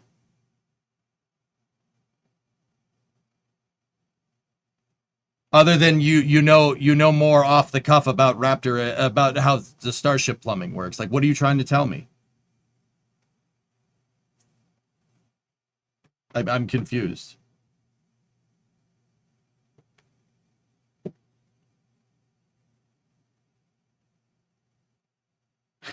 Yeah, I know. Crazy. The reentry had a negative perigee. I'm telling you, dude. This is what I've been trying to say, man. I'm trying to say that these reentry trajectories that they're taking are insanely steep on purpose.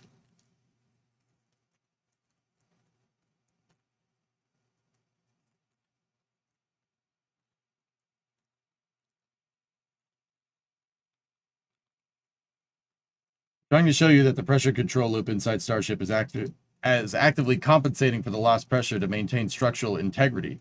Cool. That's pretty neat, man.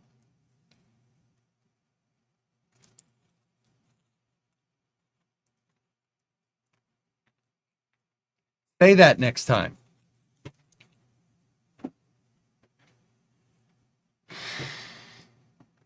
Do you think the new grid fin design, each fin will operate individually or in pairs to control the booster? There's only 3 of them in the design, Yum Food. You know that I hate you. I know you do.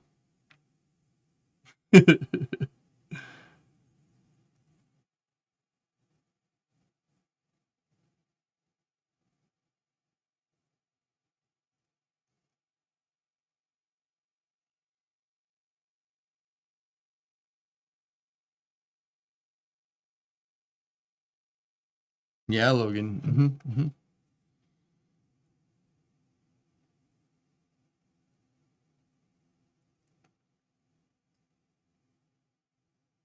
We haven't seen a normal Starship reentry left. That's the point that I'm trying to make. That's why I'm getting confused. That's cool that the pressure control loop system in this works, can compensate for loss of tank pressure. That's super neat. I think that's cool. But I'm talking about the thermal. That's what I'm like. What are you talking about? I'm trying to teach people about the thermal protection system. You're on about fluid control loops. Are we trying to confuse new people? The side note, Ferrari engine for next year is so bad. I'm convinced you hate me at this point. Why would you even bring that up? Why would you bring that up, man? Why would you bring that up? Why would you bring that up?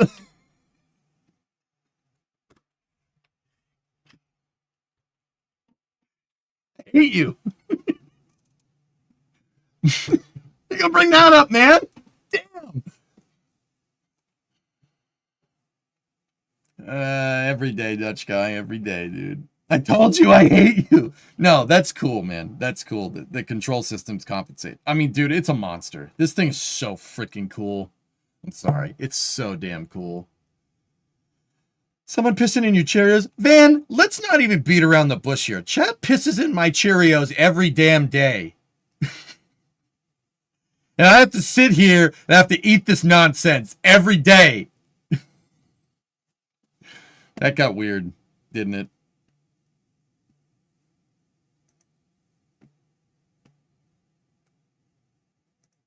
Anyway, it's an acquired taste. Oh, it's good. Baron's hobby. No, like I'm trying to keep it like if you're gonna change the subject on me, Baron, I don't have a problem with it, but say that, dude. Because you're saying like, oh, look at this, this here, check this, look at this, and that's cool. I want it, but I'm trying. The point that I'm trying to make is that this thing had holes in it for days, and it still made it through. You lost main LOX tank pressure. There's definitely a leak right there. It's coming out the side. It's not supposed to come out the side. That's not great. The front's on fire. Okay? The front is on fire. That's not great either. And it still made it through. We need to like rethink about tiled thermal protection systems. This thing is rewriting the book on this stuff. And they're making it look easy, which is stupid. That's stupid. It's awesome. Wheaties are better pissed on. I mean, yeah, okay, that's fair. Shut up, Hibbit.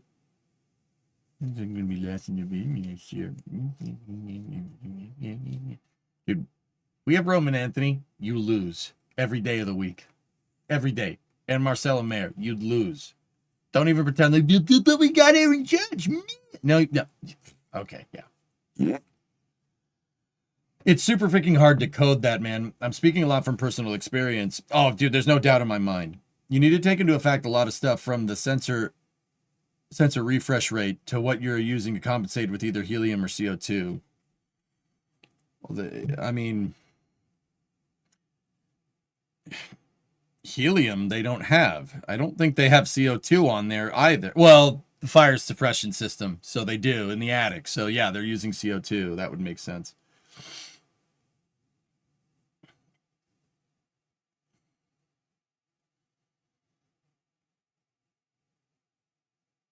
I can't wait until there's a nighttime landing at the Cape, because if it's coming from the northwest, it'll fly over my house near Pensacola. That's awesome, Todd. Cool, man. CO2 isn't plumbed into the tank. Do you know that for sure? Like, I'm genuinely asking. Nitrogen would be the commodity that they have. I think these tests should help give reassurance with human-rated landings of the ship eventually. At Torlab, I think if Ship 38 doesn't have, like, 30 holes punched into the thermal protection system, I think it looks just fine. I think it looks a little... The thermal protection system doesn't have all these stains on it, and it just looks a little gray. Like that.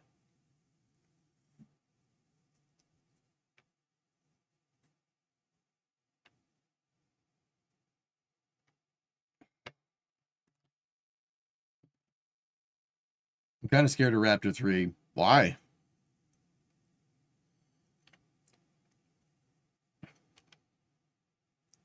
That engine is so rad, but they're flying it unprotected, so that's a bit scary.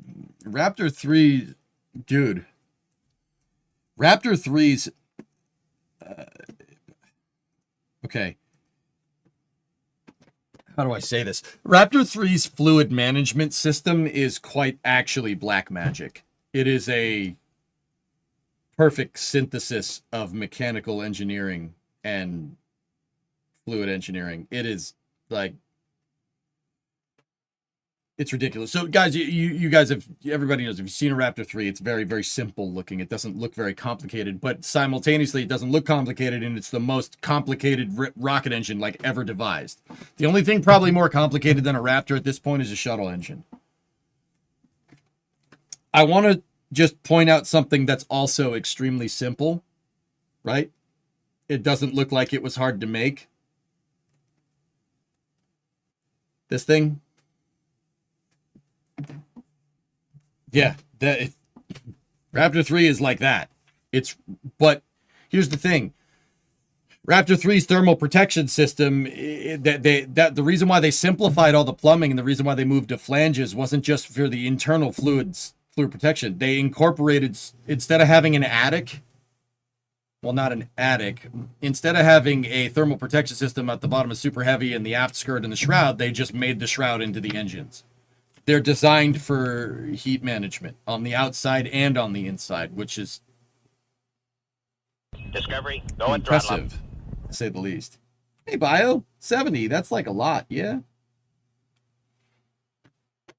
Yeah, it is.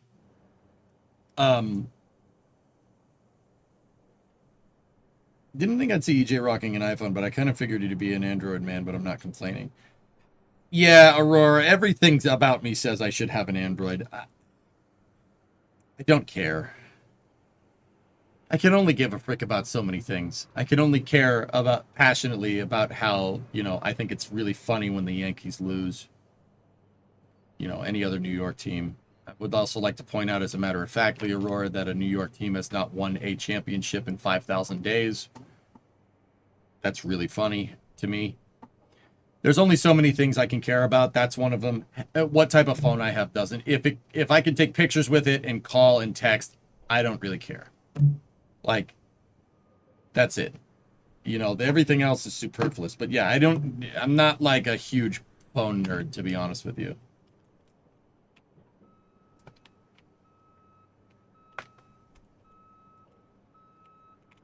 With that being said, there are some really cool Android-based phones out there. But yeah, I got a 17. It's nice. It's a nice phone. It does what I need it to do. 2 favorite teams, Red Sox and whoever beats the Yankees. That's right. I miss the Razor days. I had a Razor back in the day, a V1 and a V3. My V3 was gold. It was sick. Do you think they have added a heat exchanger to Raptor 3? I tried to go through the testing footage and I couldn't spot one. Not having it is super bad for long space flight operations. A heat exchanger? I mean, Baron, it could have one internal and we wouldn't ever be able to see it. That's what I'm talking about, man. Raptor 3 is like it's like a smartphone. It looks very simple, right? It doesn't look very complicated. I have super heavy on my smartphone, by the way. Yeah, see. No, hey, get out of there.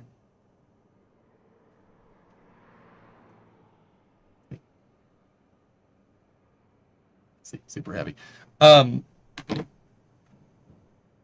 It doesn't seem complicated, but it is. There's a lot of stuff going on in there that there's more than meets the eye. Jerk. Yeah, well, whatever. Enjoy Cancun. Galaxy Fold. Yeah, nice. I also find it funny how Ferrari F1 is mid.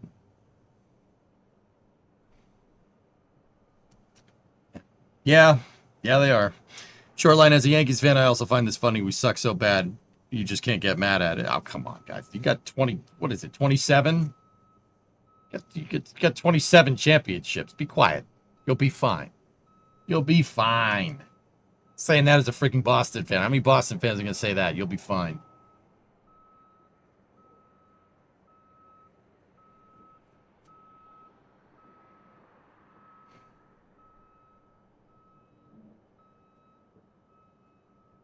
Pretty much every static fire video shows gases being sucked into low pressure zone and around and underneath the nozzle. How is it possible for the atmosphere to creep up into the RS-25 nozzle if the pressure coming out of it is that high and that it affects the surroundings? Because the weight of the entire atmosphere is pushing in on it, LS. Dude, how many miles of atmosphere do you have above you? The atmospheric pressure is 14 pounds per square inch. It's a lot of surface area, dude.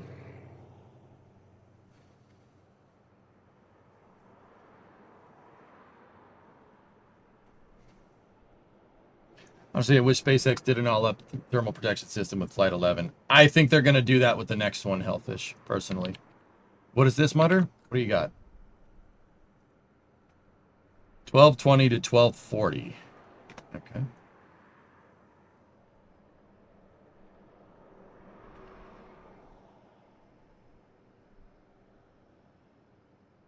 All right. Let's listen in.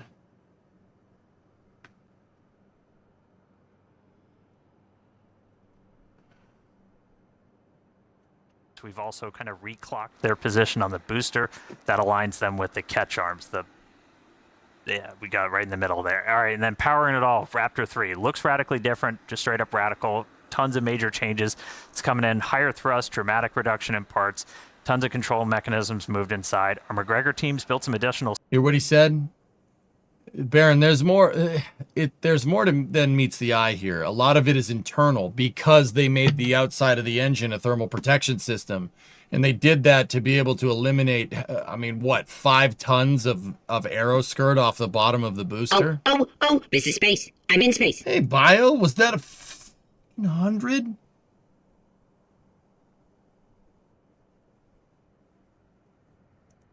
What were we talking about?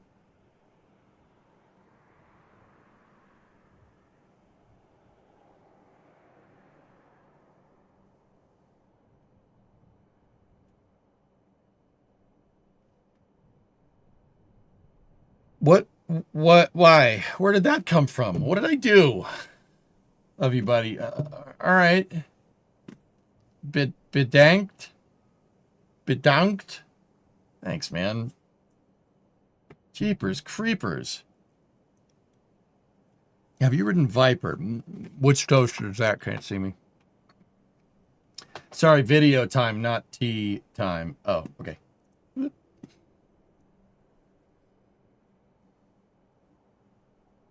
Okay. Screen right now. It's a crucial milestone to let us know. Hang on. Bio, was that 100? Was that 100 subs? What, dude, you didn't need to do that, man. Come on now. Jeepers creepers. Thank you, though. That really helps me out, man. It's been a rough couple of months, but it's been like lows and highs. Like, you get good stuff like this, like stuff like Canard, and stuff like gifted subs, but also had a lot of bad stuff happen too, you know? Thank you, man. I appreciate it. Thank you. Very much. I recently got into a better financial state, and out of everyone, you helped me get through some rough months. My turn to return the favor. Thank you. I need it, man. I need it. Thank you. We're ready to go. And then here we're seeing ship. We did this for the second time on a retrofitted mount on pad 1. Galileo. We had a full 9-second duration burn on all 6 engines. All right, We should also note that today's launch on pad 1 is intended to be the last launch on this pad in this configuration. As we head into the next generation Starship flight test program, we'll be modifying pad 1 to meet the demands of our future missions. Yeah, and among many other things, we're installing a new orbital launch mount, a new flame trench system, and upgrading the chopsticks for future catches. So until that's complete, we'll be running operations from pad 2, which will be coming online very soon. Yep. Yeah, okay, cool. That last part, he said they're upgrading the chopsticks. That's probably the first thing that they're going to do, which because they removed hardware off of the chopsticks motor, right? Like, that's what we were talking about, right, dude? I still am like...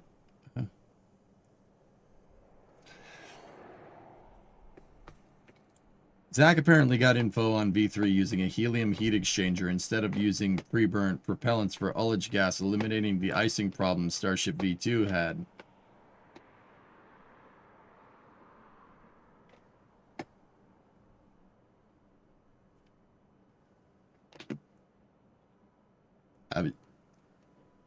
Helium heat exchanger. Baron, you hear that, dude? Helium heat exchangers. It's gotta be, that's gotta be closed loop. It's gotta be a closed loop system. Wait a minute. Does that mean that Raptor 3, they Skylon engined Raptor 3?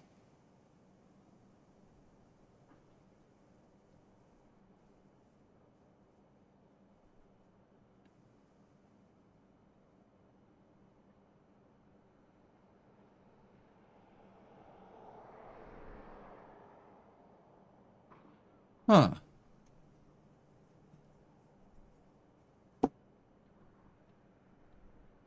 Wow. That's impressive. Don't the shuttle engines do that?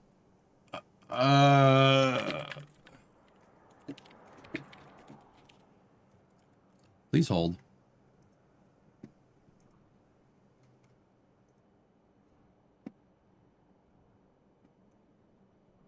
No. No, they do not. Bro, they stole the J2X heat exchanger. I wouldn't be like too upset about that, Baron, because that means that something on the J2X actually got used. You know, the best thing to do with, you know, propulsion development and research, the best thing to do, according to NASA, is to not use it. Let's design this new engine. This new engine is really good and could be really good for us, especially for upper stage architecture. No. We need to save some money. Don't use this. Okay, so what about the upper stage that we need? Nah, just use a Delta 4 or whatever. It's fine. Just use that. Oh.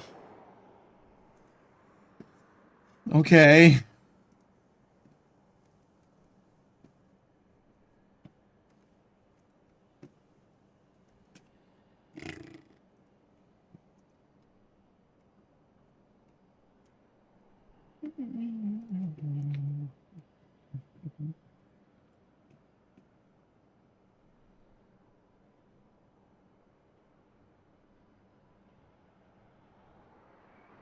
Oh, yeah. Okay, it's there. Yeah, rocket engines. Complicated.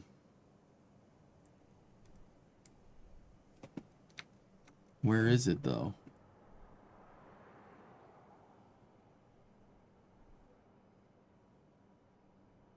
But think about it. If you don't use it, you save money on manufacturing. Oh, yeah.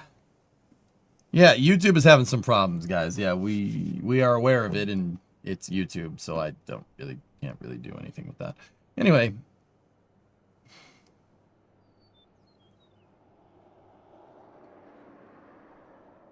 Spaceman from Earth. Go and throttle up. Since I was last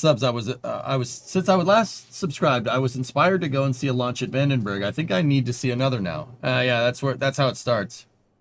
Please check this PDIF. No, is it pertinent to subject matter? If it's not, I'm punching you in the face in GTA next time we play. Oh, my beloved. Oh, that's such a good idea. What page am I going to?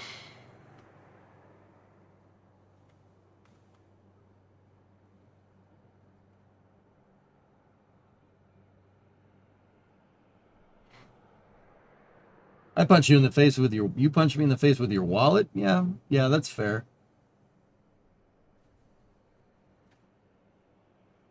Page 8.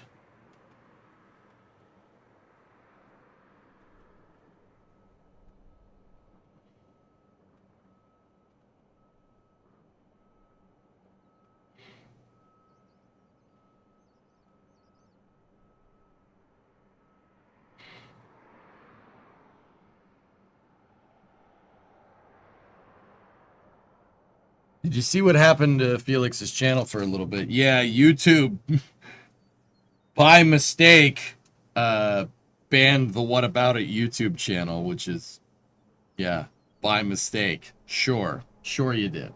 Sure, that was by mistake. Yeah, you know. Oh, yeah, I mistakenly ban people all the time. Wait, no, I don't. What exactly is the J2X? The J2X is a... Hydrolox engine that was supposed to go on top of Ares 5 for the Constellation program. They do that sometimes, and by sometimes, I mean quite often. Yeah, I know, it's weird. They outbanned him, though, right? Yeah. Yeah, I'm pretty sure. Last paragraph in page 10 and check page 11 to cry. Assembly of the E10001 regenerative nozzle assembly was underway. The forward base ring fully alloyed for brazing. All three flat bands around the braze tubes were ready for plumbing. The turbine exhaust manifold base ring was in machining, and the regenerative nozzle tubes were fully alloyed for braze. The main injector was rapidly approaching brazed assembly. Why are they brazing things? Whatever. With the engine propellant plate received, the lockstone was nearing completion.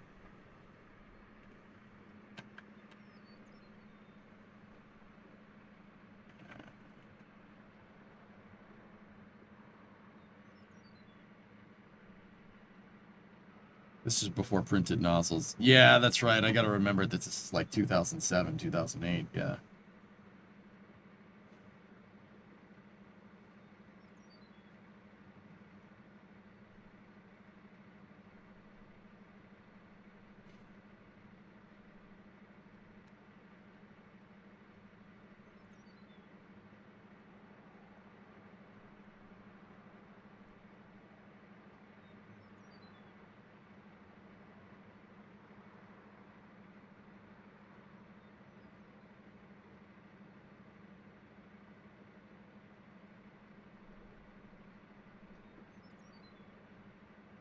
Yeah, they're all brazed tubes, Bill. Like how they used to repair radiators. It's stupid, though, because that's how he supports his family and employees. It's not like it's an underground channel. It's one of the biggest in the community. Yeah, of course, Ari. Did I not say that? Did I say that that was okay? Yeah, I know, man. Yeah, it's bullcrap. Us as content creators have no defense against this nonsense. Dude, that's why I just mute videos. I don't even listen to them anymore. You never know. Dude, you can get taken down for a freaking fart sound effect. I've had streams that's just me talking like this right now get claimed, dude. It happens. It's really annoying. Believe me.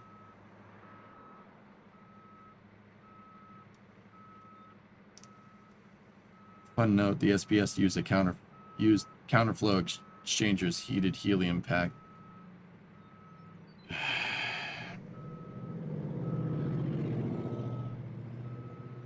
Not at all, just saying against YouTube. Yeah, it's not okay, dude. We enjoy EJ voiceovers more. Yeah. I know a streamer got claimed for cricket chirps. Yeah, dude, they'll just claim sound effects from video games, dude. The last GTA stream that I did, guys, got claimed by Julian Lennon. Or at least whoever owns the IP to the song It's Much Too Late for Goodbyes. I think I played it for maybe 5 seconds. By accident on stream. Claimed the whole thing. Sharing revenue.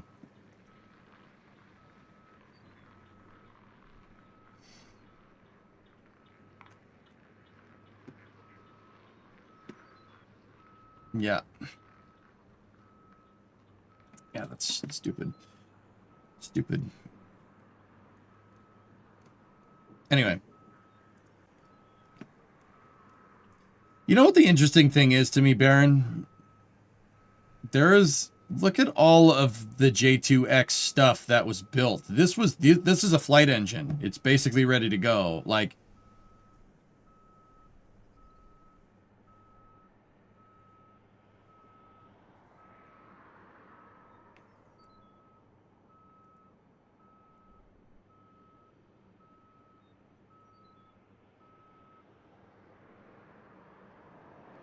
how is that legal?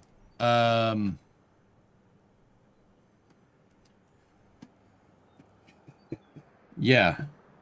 It's... Never mind. I don't want to talk about it, dude. All this stuff, dude. And look, there you go. You know, everybody was saying, like, oh, Ares 1 would have been delayed. Ares 1 would have been delayed. No, I don't think so. Judging by all the hardware that I'm looking at and seeing right here, I really think that Ares 1 would have flown. Ares 1Y, which was the next one, it probably would have flown in like 2012, 2013, something like that. Probably a crew mission 2015, 2016. I'd say 2016, even if you take into account like SLS style delays. Like, dude, look at this. Look at this.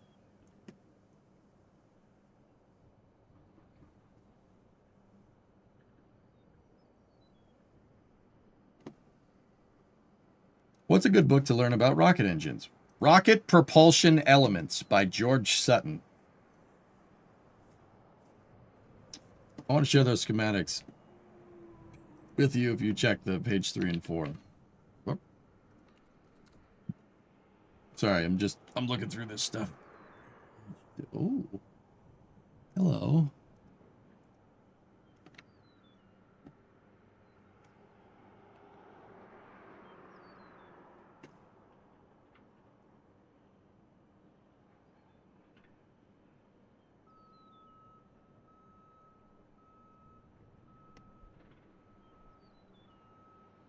Yeah.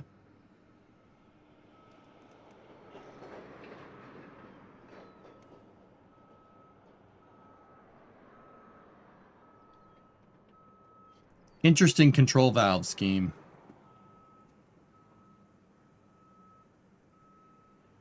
Oh, hey, Space Engineer. What's up, dude? Check out NASA SP-125 instead. What's going on, man? How are you? Dude, you superimposed that trajectory over Brownsville, and my jaw dropped. I was like, oh, that's what they're doing. Okay. Okay. Okay. So NASA SP-125, what's that about?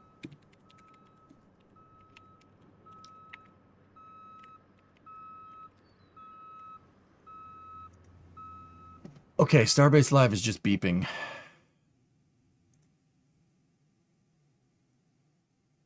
Hey, Superbond.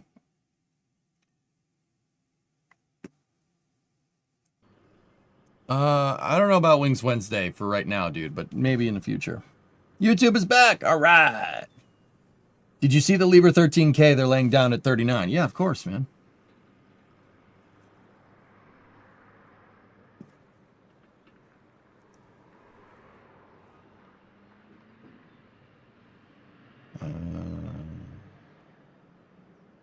The return trajectory is nuts. Kind of hard to portray how dramatic it is, but I'm working on a visual. Dude, the trajectory overlay is all I needed to see. Oh, you gotta get this up. Hell yeah. This is space. I'm in space. Hell yeah.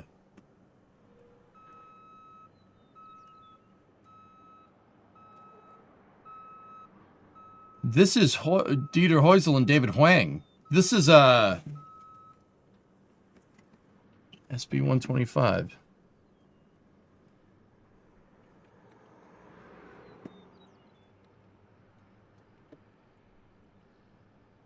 Yeah, nothing like that.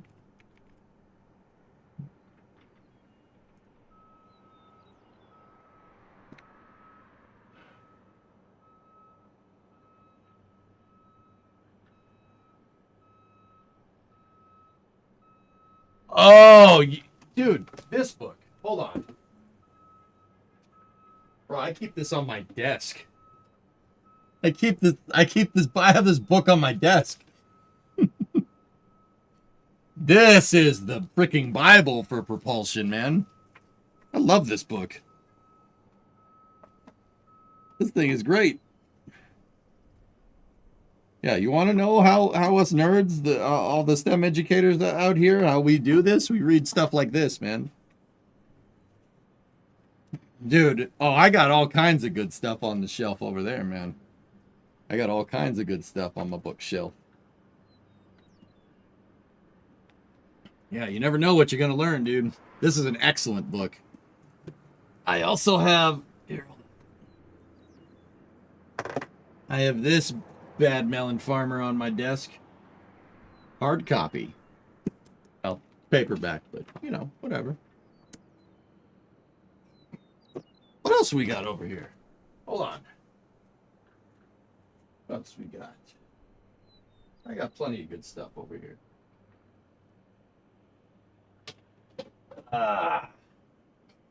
This isn't a book, but it's kind of cool. That's kind of neat.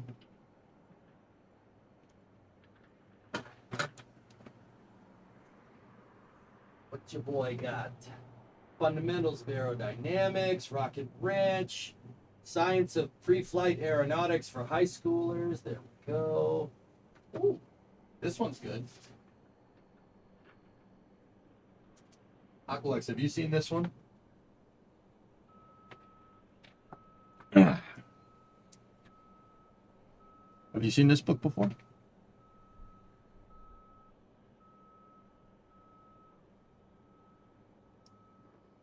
I do believe I have book recommendations on the website. That's just a ream of paper? Oh, no, it's not. I have the EIS for the X-33 program. It's pretty good. Pretty good. It's kind of a long read. Light reading. Where did you get that? Came in the mail, dude. I'm serious. It showed up at my P.O. box.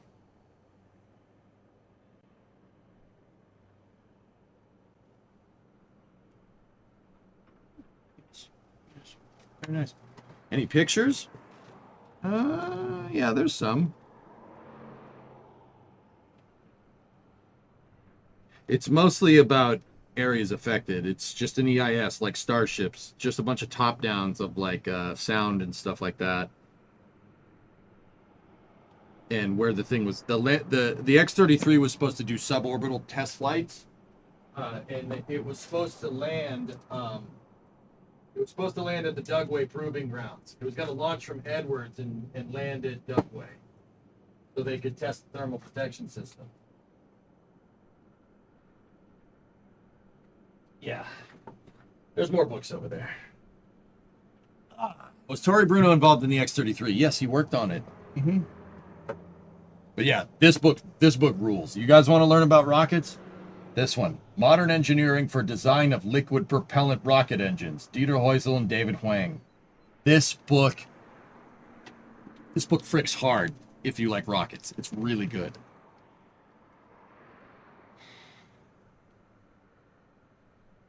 All right, Dan, I'll see you, buddy. So this and rocket propulsion elements, these two are the ones. That's the ones you want if you really want to learn this stuff. Spoiler alert, guys. There's a lot of math in here. It's a lot. There's a lot of math. Same with RPE. Do you have ignition? I think that's down in the house. I don't have it here. I don't have it in the shop.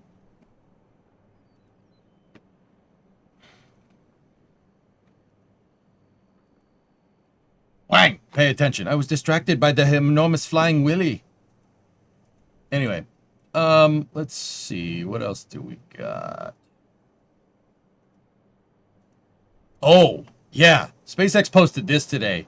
Guys, this one also gets loud, so headphone users. Headphone users. Headphone users. You're trust me, you're gonna want to turn the volume down. This gets really loud.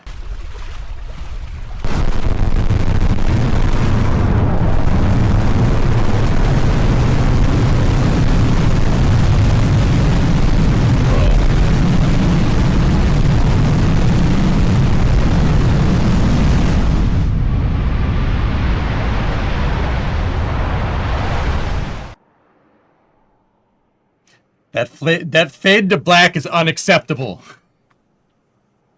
Dang it.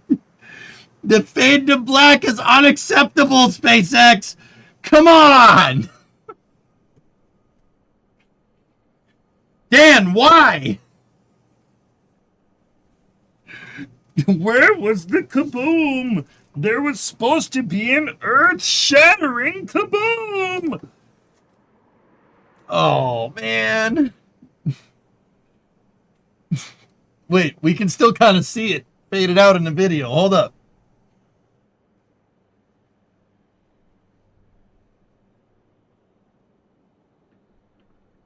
Oh, they freeze framed it. They these mother truckers, dude. Oh, come on. But yeah, wait, Dan was in here?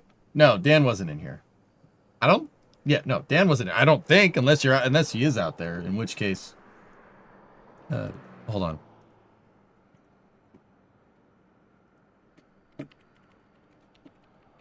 Give me 1 second.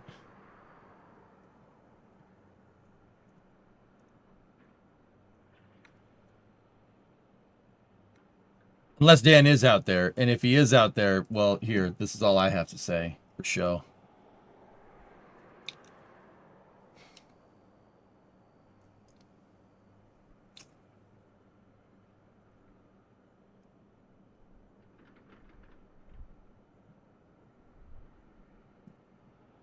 Hi, Dan.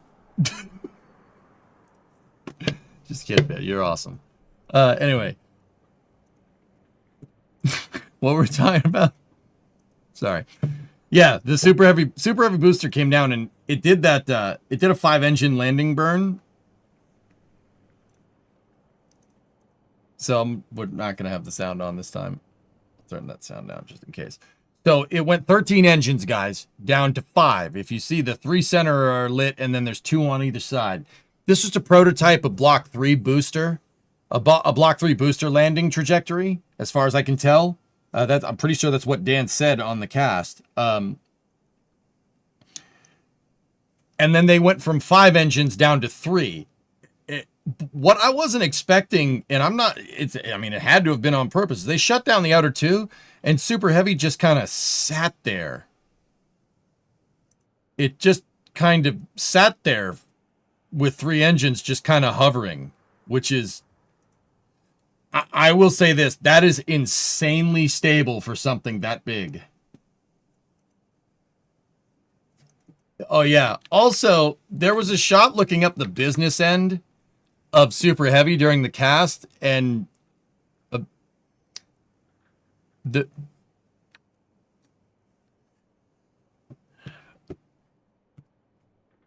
I guess they don't. I guess you just fire it and it brings everything back true.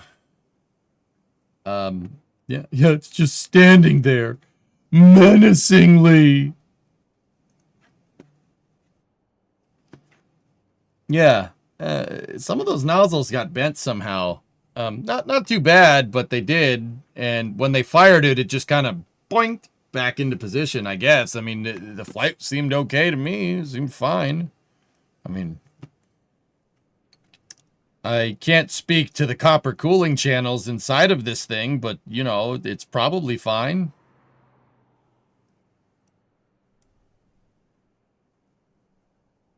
They were bent by the aero forces from the last catch on Flight 8.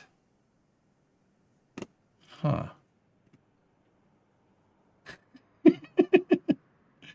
That's awesome. Is that the one that went out during relight? No, all the outer ring of 20 performed fine. They didn't have it. They didn't have an engine go out, guys. No engines went out on this flight. They only had one of the inner ring of 10 failed to relight during the boost back. So yeah, those engines were bent from the previous catch, and SpaceX just sent it, and but I mean, it worked. I mean, I wouldn't, you know, I read a lot of that book that we were talking about. I don't think that firing an engine with a bent nozzle is advised. I wouldn't, like, you know, if somebody was like, hey, Jay, I want to fire my liquid fuel engine and the nozzle's bent. Should I do it? I'd be like, no, you probably shouldn't do that. I wouldn't. No, seriously, you'd have to worry about metal fatigue inside of the nozzle. If you fire it, right, and you bend the thing back into position, you're going to warp the copper channels inside of the cooling mechanism for the nozzle. Because ever notice the nozzles are made out of metal, they don't melt?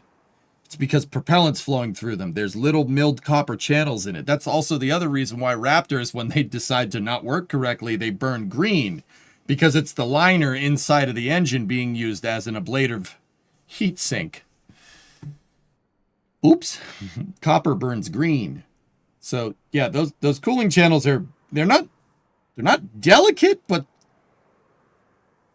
they're pretty delicate. They're pretty delicate. I mean, it's pretty delicate.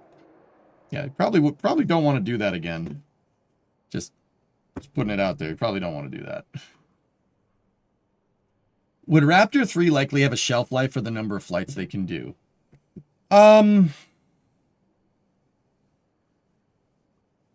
Yeah, Vargon, I think that's fair to say. SpaceX simplified Raptor 3.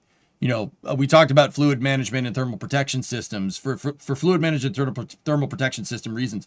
But Raptor 3 is really simplified to be able to be mass producible.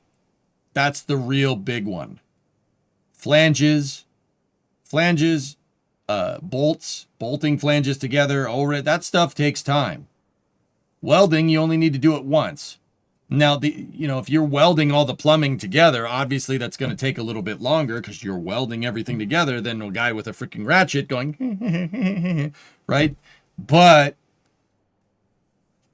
it makes it so you know, the welder's going to take a little bit longer, but you could just keep mass producing. You just keep cranking these out. So yeah, I think it's fair to say that Raptor 3 will have a shelf life. I mean, every form of propulsion has a shelf life, dude. Jet engines have a shelf life. They can only go for so long before you have to start changing parts. Same with your car. Or your car could just be a gigantic pile of poo-poo like mine and just blow the transmission cooler line going down the highway. You know? Or it could be magical, like positraction on a 72 Plymouth. How does positraction on 72 Plymouth work? I don't know, man. It just does.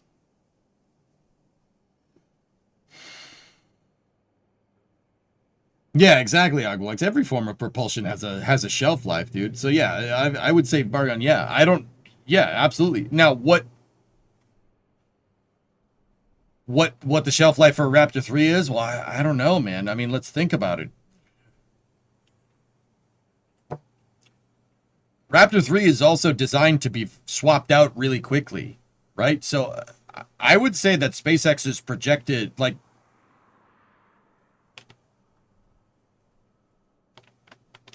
now I'm really thinking about this. Hold on a second. I mean, okay, what's SpaceX's ideal scenario for Super Heavy? What's the ideal? The ideal is that it launches multiple times a day. So let's just say 2 launches a day. Screw it. 2 launches a day from a Super Heavy, right? That's 2 weeks. 2 weeks. 2 weeks of that will get Raptors to will get the booster to 30 flights. 30 flights. That is basically the life leader for Falcon 9 right now.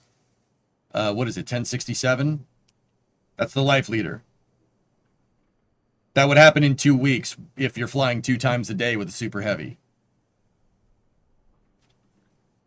That...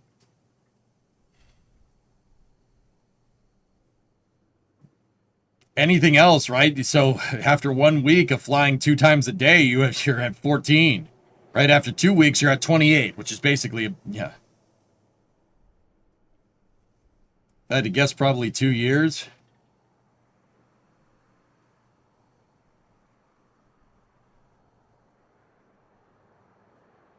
Dude, that thing is nuts now that I'm thinking about it, man. Because, yeah, it's got to be, the shelf life has to be up there. It has to be up there. That thing has to be way over-engineered because, you know, you're going through fatigue every time you fire it. Like, yeah, dude, that's got to have a really long shelf life. And on top of that, be able to be produced pretty freaking quick. You need 33 of those per booster. That's a lot. And propulsion is already your long lead item, guys. That's already the thing that takes the most time by a long shot. What's Starship without its engines but a freaking grain silo? You know what I mean? Or a really nice water tower.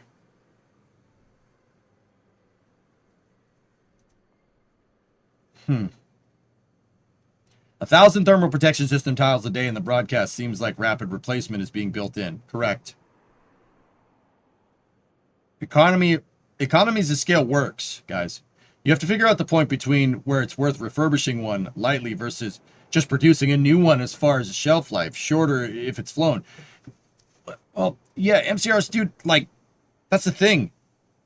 Raptors are not really designed to be taken apart. There are certain pieces, I'm pretty sure you could take, well, you have to be able to take the impellers out, right? Like, that has to be removable somehow. How else are you going to get it in there? Unless they welded the damn thing shut with the impeller inside, which... Can I look at a picture of Raptor 3? Hold on. Where is Raptor 3 from the latest cast? Hold on. Give me 1 second.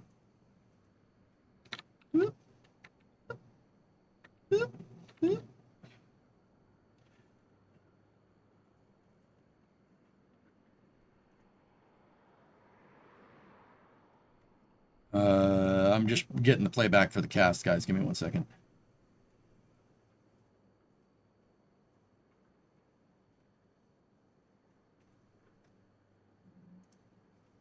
Here we go.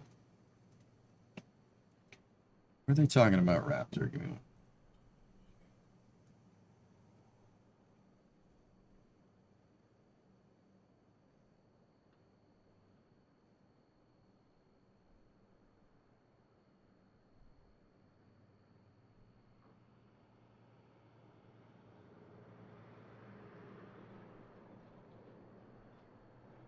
Sorry, that's still funny to me.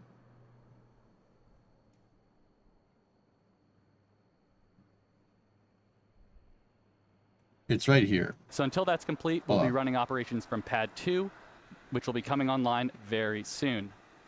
All right, let's go over to Hawthorne, where Tyler's ready to talk a little Starlink. I thought it was...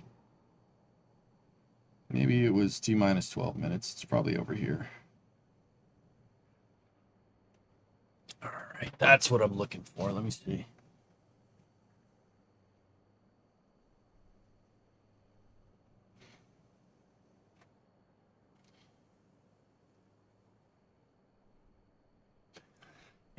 Dude, that doesn't look like...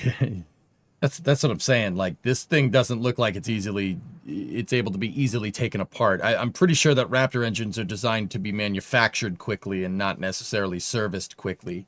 but you're gonna make up for that with a lot of them.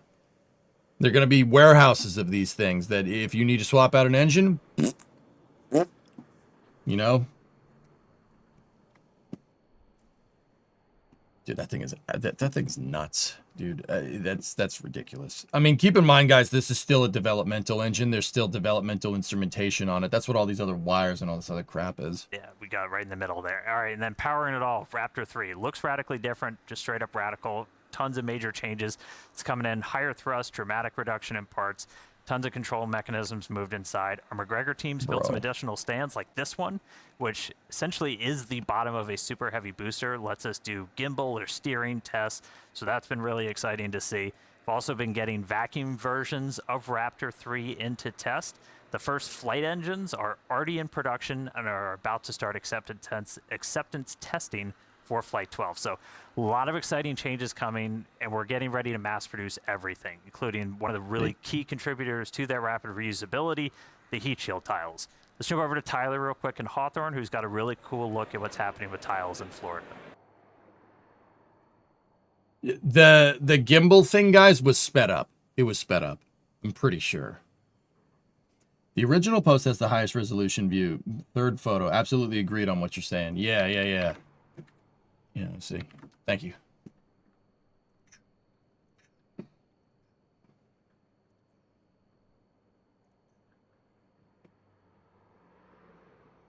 Yeah, that's a DFI engine. They showed that. Bro, that is impressive.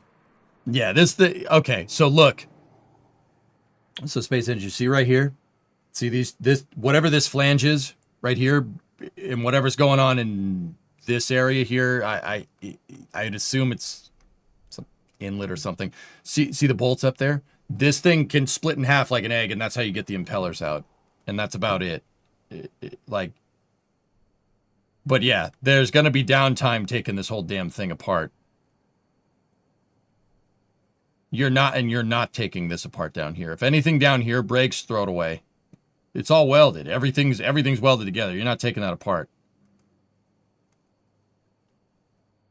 Does the seam look welded to you? This seam does, Aqualux. My guess is that the flange for this would be your LOX impeller would be up here. The flange is up here. It's like on top of it. Does that make sense? They don't have that anymore. It's welded. Other trucker. Hot gas manifold. Yeah. Gimbal was in real time. Electronic thrust vector control is shockingly quick. That was real time. I can't believe something like that freaking exists. What a nutty thing. Now that gives you access to the injector. The impellers are further up. Yeah, they're up here somewhere, right? Circular things on the top of the oxygen pump are the main oxygen valves. And that's where the second stage LOX impeller ends. The first stage of the impeller's above that. Yeah. That's your gas manifold. I'm sorry, I'm remembering it off the top of my head, dude. That's yeah, dude. Okay, the point that we're trying to get at here, guys, is that this thing, if something breaks, take it off, send it back to the factory or something. Send it back to McGregor or send it wherever, and just put another one on. This thing is not this is not something that you're quote unquote field fixing. You know what I mean? Raptor's built that way on purpose. It's like it's designed to be it's designed to be built fast. It's designed to make a lot of them.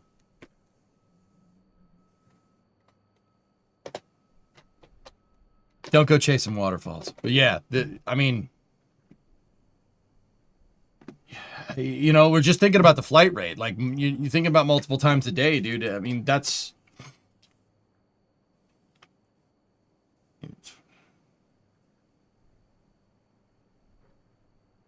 720 flights in a year, flying multiple times a day. Oh. Actually, it's 730, but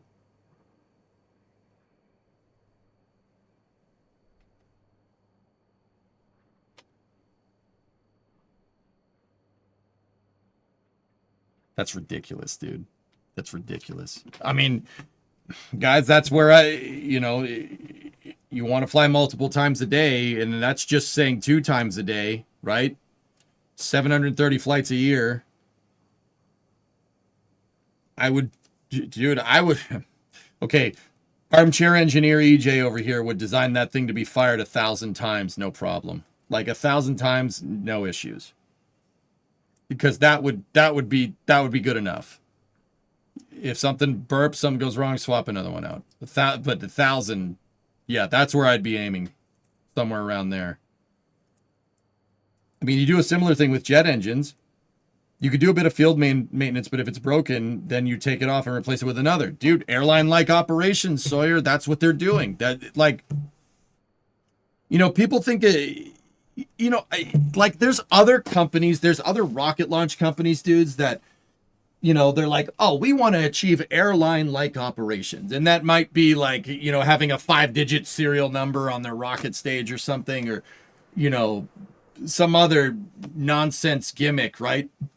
SpaceX says, we want to do airline-like operations, and then we see engineering that backs up exactly what they're saying right here. Like, that's trying to make Starship into a damn airplane.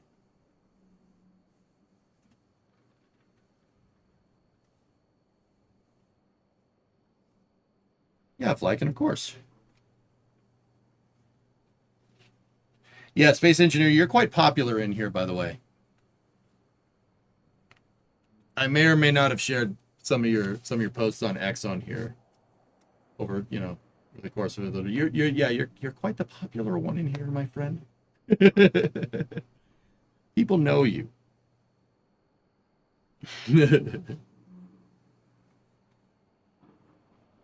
You have many leather-bound books, and your apartment smells of rich mahogany.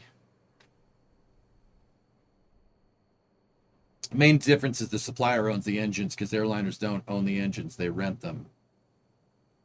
That's so strange. What do you think Raptor 4 is going to be? What else can they improve on? My guess, Ari, is that Raptor 4 is going to be based off of what they learned about trying to hit their, the proverbial 1,000 firings without breaking a rocket engine. I like my Raptors blown with a nice Chianti. After Hours Hearts of Iron? Oh, I don't know, man.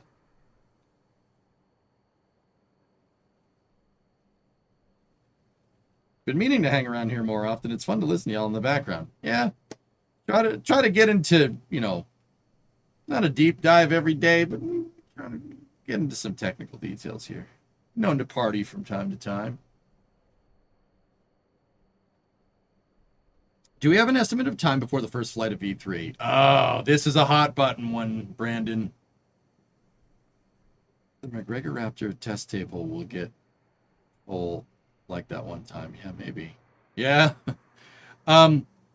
Guys, I am ever the optimist. I think that SpaceX is internally trying to get this thing off in December. However, Dad, before you start typing, put the keyboard down. Everybody tries to get the thing off before the end of the year, or get some kind of crazy milestone done in the aerospace industry. Everybody tries to do that, and it never happens. Give it up. It's going good, Andrew. Yeah. What do you think Matthews is right now? I don't know, but Matthews will be done by the end of the year. I think we'll probably end up seeing a Block 3 flight in January or February, somewhere in there. Last couple, please. Please. On top of launch control, how do you control multiple flights at once? Multiple mission controls, dude. Elon said catch net spring. Exactly. He said springtime for a ship catch. Keep in mind, Elon time, etc., etc. think about that for a second. You know, springtime, what does that mean? January, February, March, April, somewhere in that time frame. Which means if they're not going to catch on flight 12. They're not doing that. They're not catching on flight 12. So that means there's a Starship flight in there other than the ship catch. January, February, dude. Pretty sure. I mean, once again, just speculation. I don't know.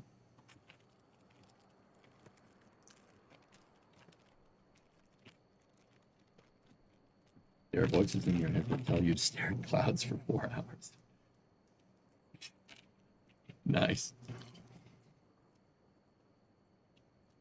Question. Starship V4, stretched or larger core? Stretching is an easier thing to do. Lengthening a rocket is one of the easier things in terms of like requalifying components. It's one of the easier things that you can do for not a lot of extra work. They did it with Falcon 9, right? I think Flight 12 will be Indian Ocean again. Just a V3 test over there. 13 will be in the Gulf, 14 catch. Shaw, if I wasn't going to say it the way I said it, I would have said it that way. Yeah. So if I stretch the 777X, I'll profit. That seems to be working out for Boeing, yeah. I think they might be testing both stages by the end of the year, but definitely not flying. Yeah, Max, I think that's fair. I think internally they're aiming for the end of the year, but SpaceX takes the impossible and makes it late, right? Like, Flight 13, 14 will be a catch. I'm 50-50 for ship catch. I don't know, guys. After what I saw on Monday, I'm kind of sold, dude.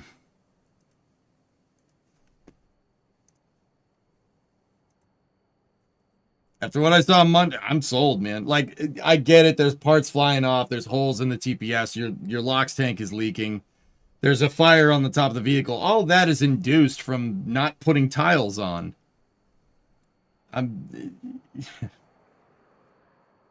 Now, send them all to the Indian Ocean. Gulf splashdown is operationally a pain in the butt due to the proximity to Mexico. See the goose chase for 13's aft section. I had a feeling that that's why they were doing that, dude, because, yeah, Mexico is getting unhappy.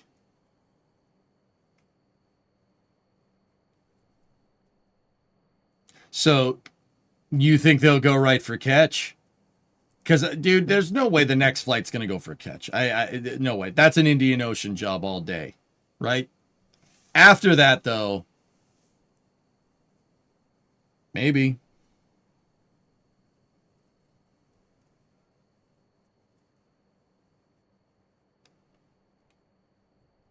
You know what, MCRS? I wanted to know what the what that big recovery ship out off the coast of Australia, the one that you were posting about, this Sienna Kappa or whatever it's called, that one with the the deck, the aft deck that's big enough to hold that on it. Next one to the Indian Ocean. Given that goes well, I'd put my money on a Flight 13 catch. God, that's gonna be magical. I mean, dude, after what I saw here, the cross-range capability was the final component that I was looking for. The fact that it can do that, dude, makes this thing so cool. Hello? Tranquility Base here. The Eagle has landed. I'll say this. Starship isn't a perfect solution for exploring the cosmos. But it's what humanity needs right now to get back to the moon and go to Mars. Yeah, I think that's fair.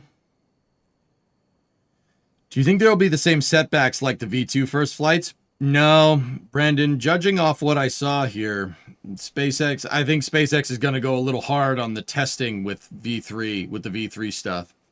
They're really going to put that stuff through its paces before they launch. They don't want that happening again. That's just my opinion. I mean, that's what I would do. Cozy and Toasty with the Prime sub. Thank you very much.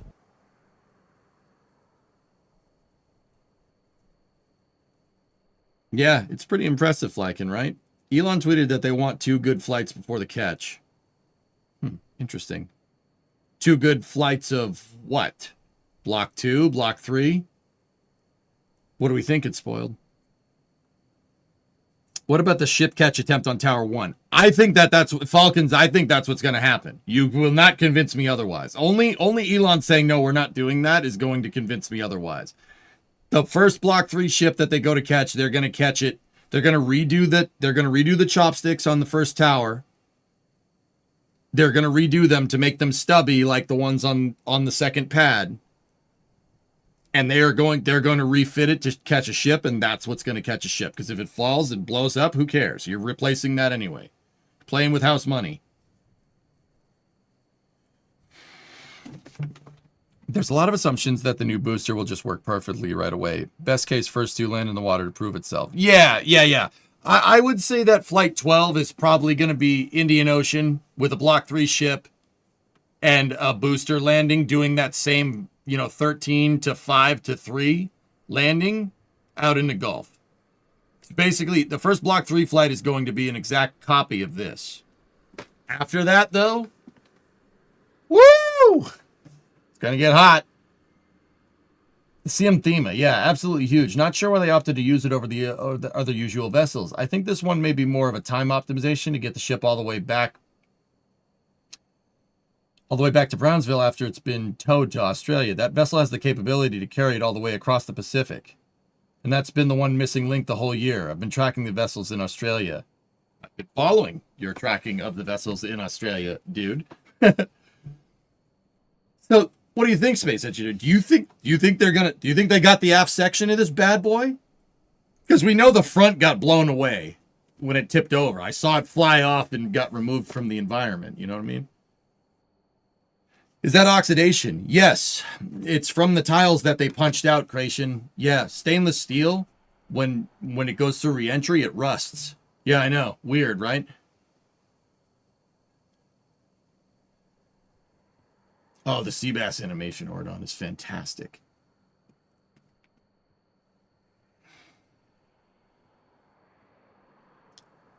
Why did they cut the fireball part? They cut the fireball part because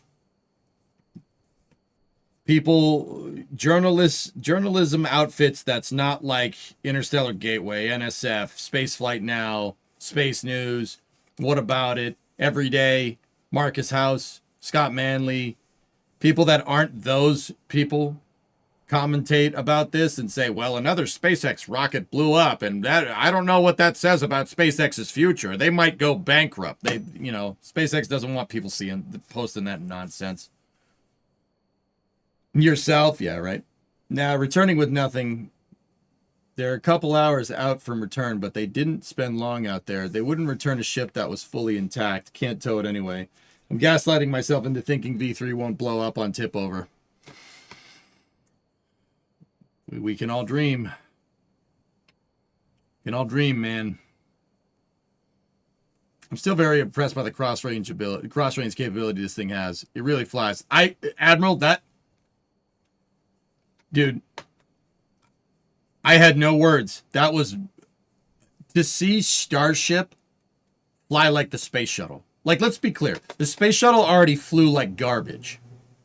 But to see this gigantic grain silo doing what the thing that flies like garbage was doing is absolute. Like, my brain was unable to parse that at the time. I'm just like, that's nice. That's nice. Like, I was like, that thing it's flying. It's freaking flying, dude. What the actual frick is going on here? They steered it to a precise target. It did a heading alignment maneuver. You gotta be kidding me. Grain silo, better than spaceplane. What am I supposed to say, David, right? Like, do we know how much cross range it has? It's enough. Space Engineer, can I show Flyke in the trajectory post? Can I show him that? Is that cool? Can I show it on stream? Dude, Flyke, you gotta see it. You want to see the cross range capability? I'll show you.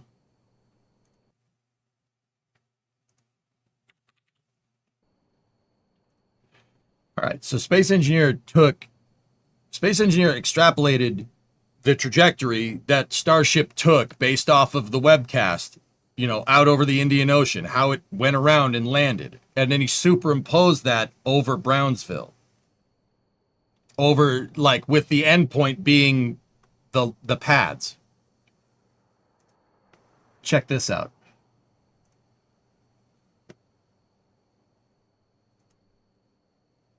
How's that for cross-range capability? That is gnarly, dude. Dude, it's going to fly around Port Mansfield, come down the channel, split Port Isabel and South Padre, and land back at the pad. You've got to be kidding me, dude. 60 kilometers across range. That's pretty good considering it's not the space shuttle, dude. That's pretty good. That's pretty good. It's pretty good, dude. No, so Space Engineer, I showed them that post, right? And where I was going with that is like having that type of cross-range capability, even 60-kilometer cross-range, and that's with a prototype, right? You could conceivably do more with that big of a surface area flying through space, right? Having that extra cross-range capability added into Starship's capability really, really feeds that whole rapid turnaround thing. If you're trying to do multiple flights a day, you can't wait for, you're not going to want to wait for freaking orbital mechanics to wait for your freaking, the trajectory to go over the landing site and just have that Starship just sit up there and loiter after it's refueled another thing and then come back down, right? You're going to want it to spend the least amount of time up there that it needs to, just do what it needs to do, come back down and land. With cross-range capability, even 60-kilometer cross-range capability, dude, heck, if it's 100, dude, you could do it once around. Like, I don't think that would happen, right? But instead of waiting 10 orbits, you could wait like 2, maybe 3. Minimal amount of loiter time up there needed. That is a big component to rapid reuse. That's why it's so cool. That's why that's so damn important. Can you imagine if, like, you had to time it so, like, your airplane, like, you say you were flying from, like, Los Angeles to Sydney, right? You'd have to time it. Like, sometimes Australia wouldn't be there. Like, the plane had to go in a straight line, and if that straight line doesn't cross the airport, then you can't do anything. No, the plane has to be able to fly around and line up with the runway and land. That's kind of important, right? Like, top of the turn to the north is 35 kilometers up. It could double, maybe even triple that distance from that point alone. Boxer buddy, you been working next to a Liebherr 60-ton crane all day. It's a beast. That's awesome, dude. No go-arounds, though. There's no go-arounds for the shuttle. They never had a problem there. That would be an amazing view from Margaritaville. Oh, I gotta ring up NSF. I gotta ring up NSF. We gotta go. I think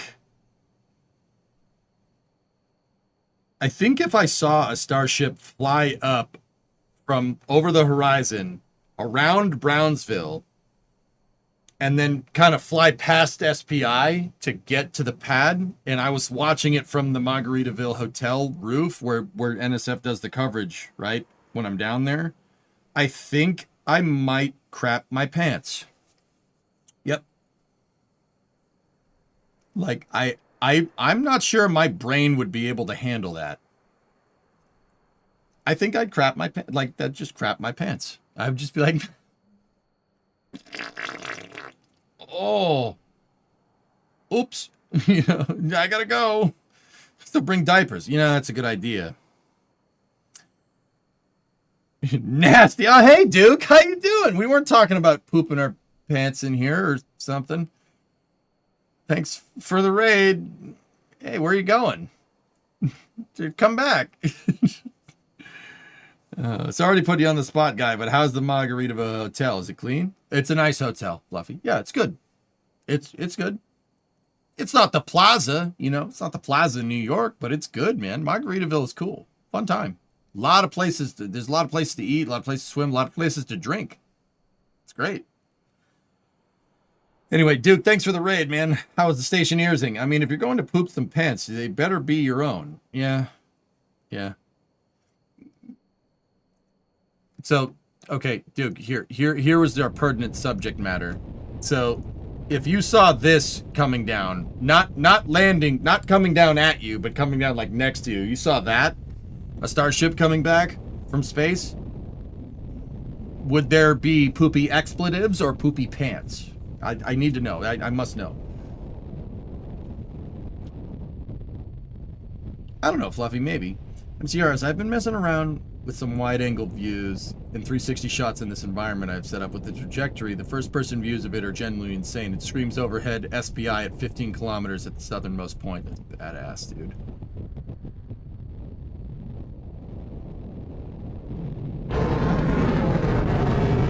What the fuck? Discovery, go and throttle up. Yeah, Enco, yeah, I'll do that. Chip, what's up, dude? 31-month resub. Nothing blew up. You burned some wires, ran out of suit filters, nearly choked, the usual. Okay, stationeers in a nutshell. Why? Oh, poop. Yeah, I that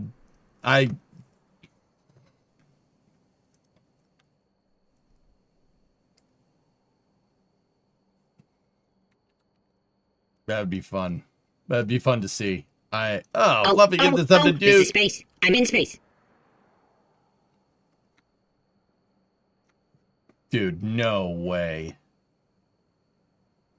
No way that's real. So this is Battlefield. This is Battlefield 6. Account banned. You've been... Not me. This is just a screenshot. You've been caught trying to use a third-party software, Cronus Zen scripts, on Battlefield 6 servers. Please uninstall and go try that in Call of Duty. Battlefield? More like Chattlefield, am I right? Dude. I want Block 3. I want that. I need Block 3 in my life. I don't want to wait. Dang it. You think they'll build the tower with north-facing chopsticks at Starbase? EJ's personal wild theory, Seismic, I think they'll just turn the chopsticks in the direction that the ship's going to come from. Maybe another, yeah, maybe. I mean, it's possible. I mean, the Pad 1 chopsticks they're basically facing northeast if I'm thinking about this correctly. Hang on a minute, Chief. No, that's good footage, but that's not exactly what I'm looking for. But see, they can turn the sticks. There's nothing saying you couldn't catch the ship like that with the chopsticks pointed in a different direction. In fact, I think that's what they'll do. I think they'll... Okay. Idiot theory from EJ here. Those chopsticks have about 100... They're shaped like this if you're looking at them from the top. It looks like kind of an obtuse angle. Like they're about 120 degrees. So this is the pin that they move on, right? So they can do this, right? Like they can lower, they can pick up a ship, stack it. They have about 120 degrees of movement. So like the sticks can open, right? Or they can close like this, or one can stay open and one can close, right? Or you could have it over here, right? You could have the stick all the way over there as ship come in and land, and this one will move, and that's it. I think that that's not just for like picking up and stacking stuff, guys. You're going to have to... So another thing that you have to deal with Starship, especially if you want to fly it multiple times a day, right? The wind always isn't going to be preferable, right? It might be raining. It might be windy. There might be storms. SpaceX wants it to achieve like they want to fly it like an airplane. Airplanes can take off in a storm if the wind's blowing in the right direction. I think that the sticks will move if, I mean, obviously you're not going to... They're not going to like have a hurricane and be like, yep, fly it, like obviously. But, the wind, I've been down to Brownsville, been there many times. The wind off Boca Chica Beach comes from the Gulf and goes towards the towers, right? And it comes from different directions, but most of the time it comes from the Gulf, right? I think these will turn. So Starship has no, reverse that. I think it'll turn so it could turn into a headwind. So when you land with a headwind. I know it sounds stupid, but I think that's what's going on. If you look at the Flight 7 catch versus the Flight 8 catch, Super Heavy on Flight 8 came in from over here. Flight 7 came in from over here. Like, they came in from different angles. Like, they had the sticks open on one side and had sticks open on the other side. Go look at them again. I saw it, dude. The Super Heavy came in from different angles. One came in from, like, the south, and Flight 7 came in, like, straight on, and Flight 8 came in from the south. Jack has footage. My buddy Jack Vire has footage of Flight 8 coming in, and the booster's, like, slewing sideways when it went into the sticks.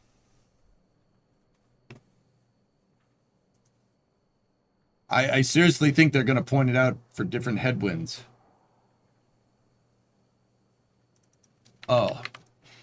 Nice. But yeah, who knows, dude? It's also crazy. Block 3 adds 100 tons of propellant by making the tanks longer and the engine bay shorter while keeping the same total height. I can't believe this thing exists, dude. I can't believe it exists.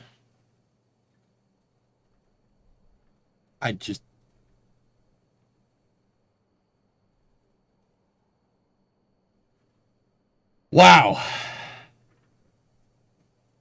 That's pretty cool, man. This thing's pretty cool. Hey, Space Engineer, thanks for hanging out with us, man. Dude, I do this almost every day. Come in here and just talk spaceships. And then I go, before this we play Kerbal, and then after we do whatever. Flight 8's booster catch scared the heck out of you live. Yeah.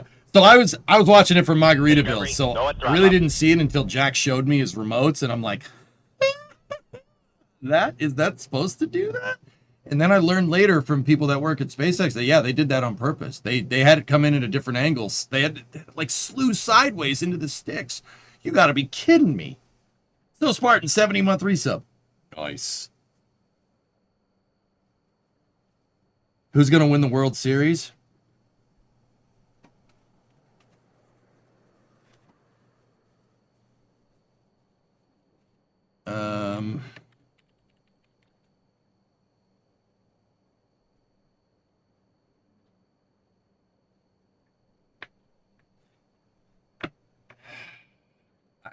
I want to say the Brewers, but it's probably going to be the Dodgers. I will say this. The Mariners are doing pretty good, but I don't think Seattle or Toronto can beat Milwaukee or Los Angeles. I don't think so. Yarg, I will say this. I think the Mariners are our best shot based off of Game 1 and Game 2.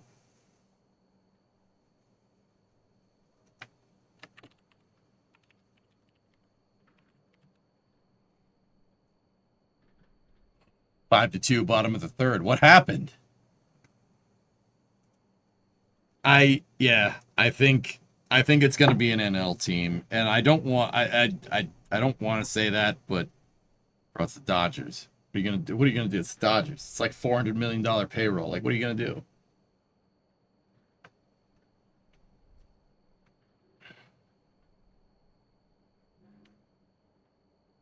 I was watching it, waiting for the ship to come over the horizon over here in Florida. As I expected, it blew up again. Mood was already tense. Absolutely vindicated about 30 seconds later when it blew up dead center in my camera view. Nice. I'll admit, dude, Flight 7 and Flight 8, when that thing popped, man, that, like, the rain of, like, re-entry over the Turks and Caicos is beautiful. I mean, you don't want that, but, dude, what a shot, you know? I want this wind so bad. Yeah.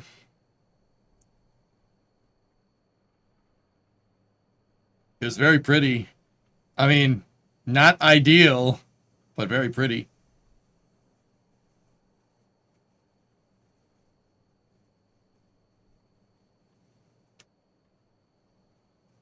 Not great PR, but pretty. Yeah, I mean, look at the media running away with that, XJ. They ran away with that, and they're like, SpaceX is screwed. Elon's going to run out of money or something. Like, sure, right? Like, that's why SpaceX isn't showing the explosions. That's why they're not showing, in their cut footage, they don't show Super Heavy popping, or they don't show, you know, ship 38 tipping over and the front flying off, right? Like, it's so pretty and much brighter to the eyes than it comes across in any camera view. I'd believe that. What are we doing for after hours? Oh, I want to play Battlefield.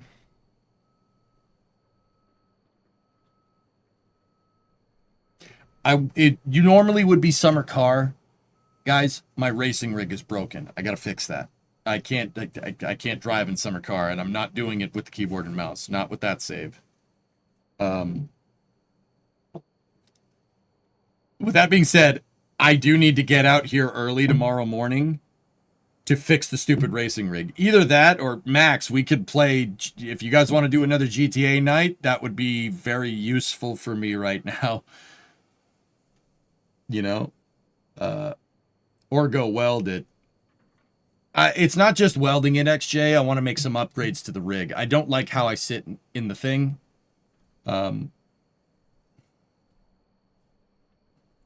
You already have stuff prepped for AC. Okay, I will make it a priority to get out here early tomorrow morning and get that thing under control.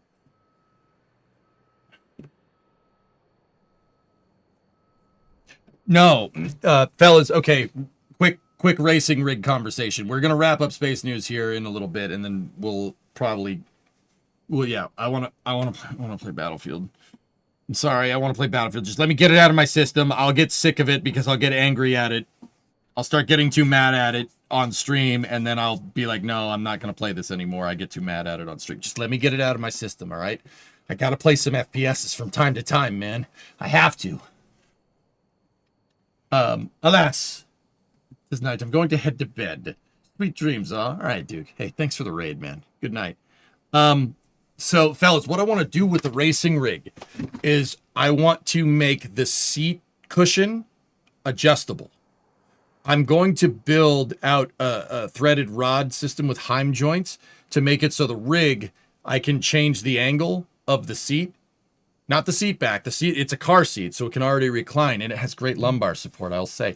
I want to make it so I can tilt the seat up and down. So, like, if this is the seat, like, right, you put your butt right here, I want to make the thumb part be able to move. And I want to put the whole thing, I want to build a bracket system, put the whole thing on a hinge. Like a big heavy duty hinge at the back so you could tilt it. So like if we're doing formula racing, right? If we're doing formula racing, you can bring your feet up and do this, right? Or if we're just racing a regular car, you put your feet down, right?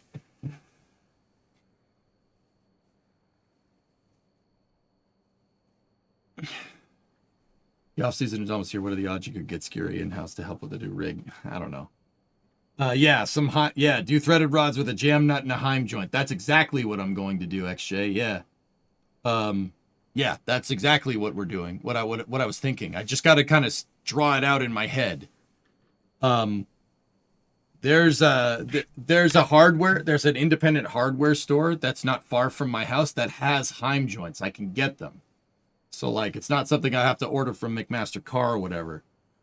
That, and I need to weld the racing rig together as one chassis. It came in two pieces, and then there's like a bar that you have to slide them together and then tighten knobs down. I'm getting rid of all that.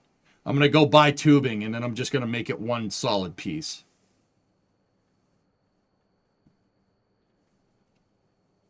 You're going to add fans. And it actually spoiled. You know what else? You know what I want? You know what else I want? A cell phone holder and a cup holder. Not even kidding. Yep. I'm serious. Not even kidding. I want my phone, like, I'll have my phone there so I can check it real quick and just get back. I want a damn cup holder in my race car. Is Battlefield back up again? I think so. Need a wireless charger too? I can do that. Max IMO definitely do add adjustability, but I wouldn't stress about making it super easily adjustable. I've never seen anybody change the rig config for much different cars. Just focus on making it possible to get a single really good ergonomic position and just leave it. Okay, so full disclosure, Max, the jam nuts and a threaded rod with the type of adjustability I'm talking about basically means that. That's going to be putting the back on a hinge, right? Makes it really easy to make. And then I just adjust it, tighten the jam nut, leave it there. I could adjust it for other things. But if you think about it, having a wide range of adjustability means I don't have to sit there and prototype a million freaking brackets to get the angle just right. The adjustability right out of the gates is kind of just a bonus. You know what I mean? But yeah, that's the idea. That, and what also would be cool would be more adjustability in the pedal cluster. That would be kind of nice too. For this one, model it in the software you have. Hellfish, this is a project that needs to get done by Friday. Nah, I'm good. No modeling. Dude, I can make the brackets. I have a bunch of square tubing in the shop from making the lattice, the jigs for the car. What, you're not throwing one of those on there? I mean...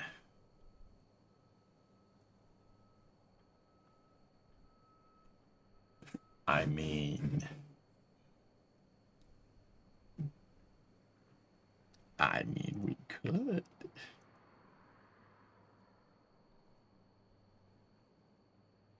Yeah, I know, Max. The pedals, if, we want to bring it up so your feet are up like this, right? So your feet are up like that. The pedal cluster needs to be up there because this is how Formula One drivers drive, right? The steering wheel's basically at their knees and the pedals are like straight forward. They're like right here.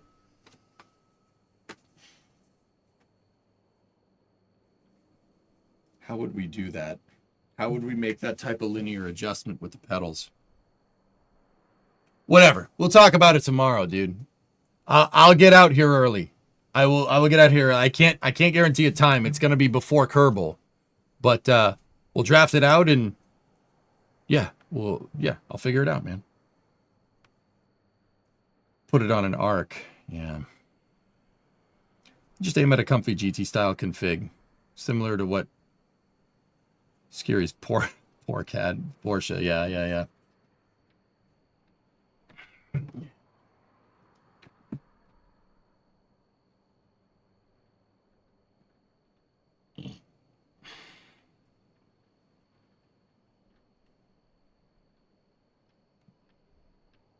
Yeah, I mean, if it's a comfy GT3 setup, you're not gonna need much adjustment on the pedals, dude. What would be a cool thing to do, Max, is to put the pedal. So my pedals already can pivot. They can already pivot, but they have bolt holes. So you can adjust it like 4 ways to 1, and that's it. What would be cool is to put custom brackets on the front and do the same threaded rod thing, right? So I could theoretically change the angle. Just change the angle. Change it as much as you want. We could do that. Oh, the other thing is that I'm welding in plates for caster wheels, so I could pick the dang racing setup up like a wheelbarrow. Like we could pick it up like this, and then I could move it into position. Yeah. I just got to get the Heim joints and some threaded rod, that's everywhere. You can find that. That ain't no problem. That's why I can't guarantee. Well, what time is it? What day is it? It's Wednesday. So tomorrow we'll figure it out. Figure it out with the racing rig, and then Friday I'll get the parts and try to get it done in time.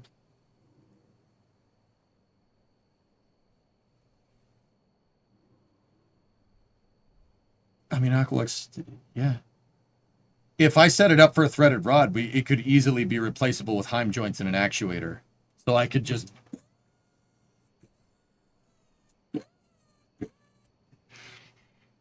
That would be actually super freaking cool, man.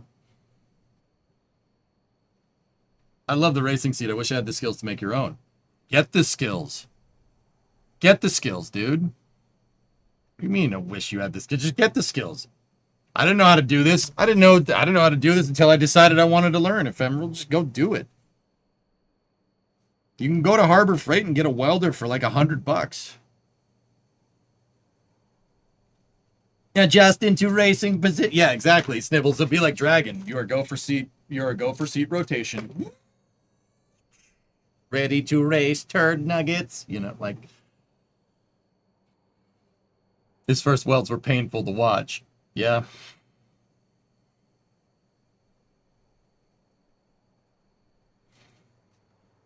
Set it up for this style caster. Let me see. Is that an adjustable? Oh, those of you, we can make that easy. That ain't no problem. Are we gonna electronically actuate those? So I just flip a switch and just, and the thing just. Are we scope creeping my racing rig? Is that what's going on? I finally made it to rescuing some Kerbals. All right, Trin, that's good. Joke, I've seen plenty of guys who weld for a living say the Harbor Freight welder is perfectly fine. It's fine for home use, Zonku. I have one. Not my Lincoln 180. That's for like making cars and stuff. That's the MIG welder. That's the good stuff. But if you're just making a racing rig, bro, go down to the hardware store, get some square tube, and frickin' buy a $100 welder. Easy peasy. It's just a flex welder. You'll be fine.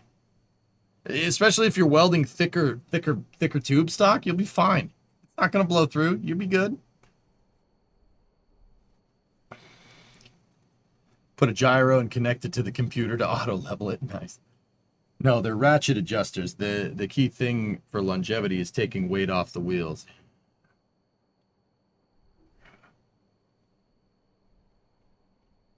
Long term, I want to set up a rig with a power adjustable seat out of a car. Oh, X-Wing, that's easy. Yeah, dude, yeah, we could do that. That's no problem. You just need a 12-volt battery. Actually, what I would do is I'd get a motorcycle battery because you don't need something with that heavy duty. Motorcycle battery and a relay. That'll do you right. Heck, you might not even need the relay, depending on what type of amperage the seat motors need. Phaedra says 10 years ago I couldn't machine metal, cast metal, or 3D print. Now I can try, and you start learning. There you go. That's right, man. Phaedra says that's what I did, dude. I just picked up a welder and started doing it. My first welds sucked. They were so bad. I'm good at it now. It's getting the hand movement down. That's the thing. Welding is like drawing. You just got to keep doing it. You just got to keep doing it until you get better at it.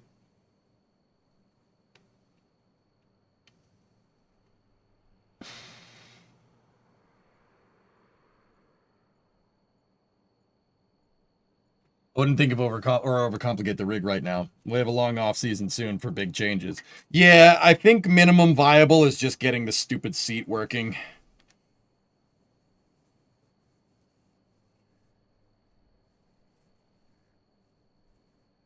I have to say drawing, Flykin, because if I say drawing in my native tongue, there's an H somehow put in there, and I don't know why that's a thing. Drawing. Yeah. Drawing. Can't say that word. Sawhorse. Can't say that word either. EJ, over break, you might as well make the frame from scratch.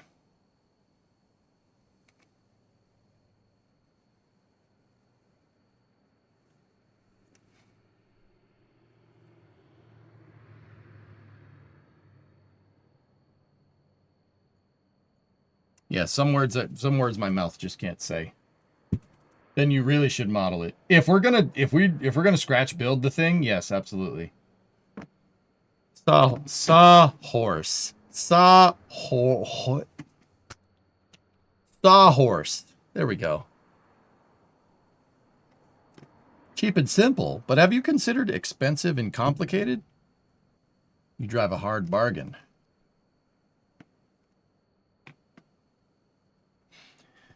X-Wing, okay, full disclosure, the project is still a few years off, but I want to build a 360-degree full-view flight sim. Imagine an F-16 cockpit inside of a bubble and project the images on the inside. Yeah, you can do that. And if you need help wiring your adjustable seat up, I got you. Yeah, we can do that. Your Boston is showing. Where? Where?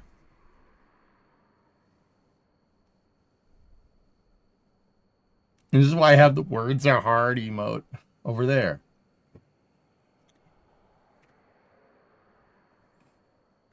All right.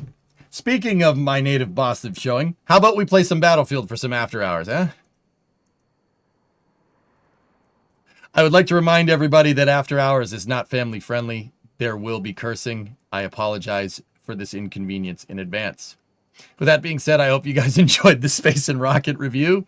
I'm going to jog the YouTube VOD. Not going to be a long break this time. just to switch the YouTube VOD up. Yeah. No MSC. The racing rig is broken right now, Space Gnome. MSC will return next week at the very earliest. Guys, I will make it a priority to get out here and fix the racing rig to the as simply as I possibly can. Okay. With that being said, stand by for a momentary loss of signal if you're watching the VOD. I'll see you in the next one. If you're watching the streams right now, give me 5 minutes. Less than that. Probably a couple minutes. I'll be right back. Don't go anywhere. Got Battlefield, man. Let's roll.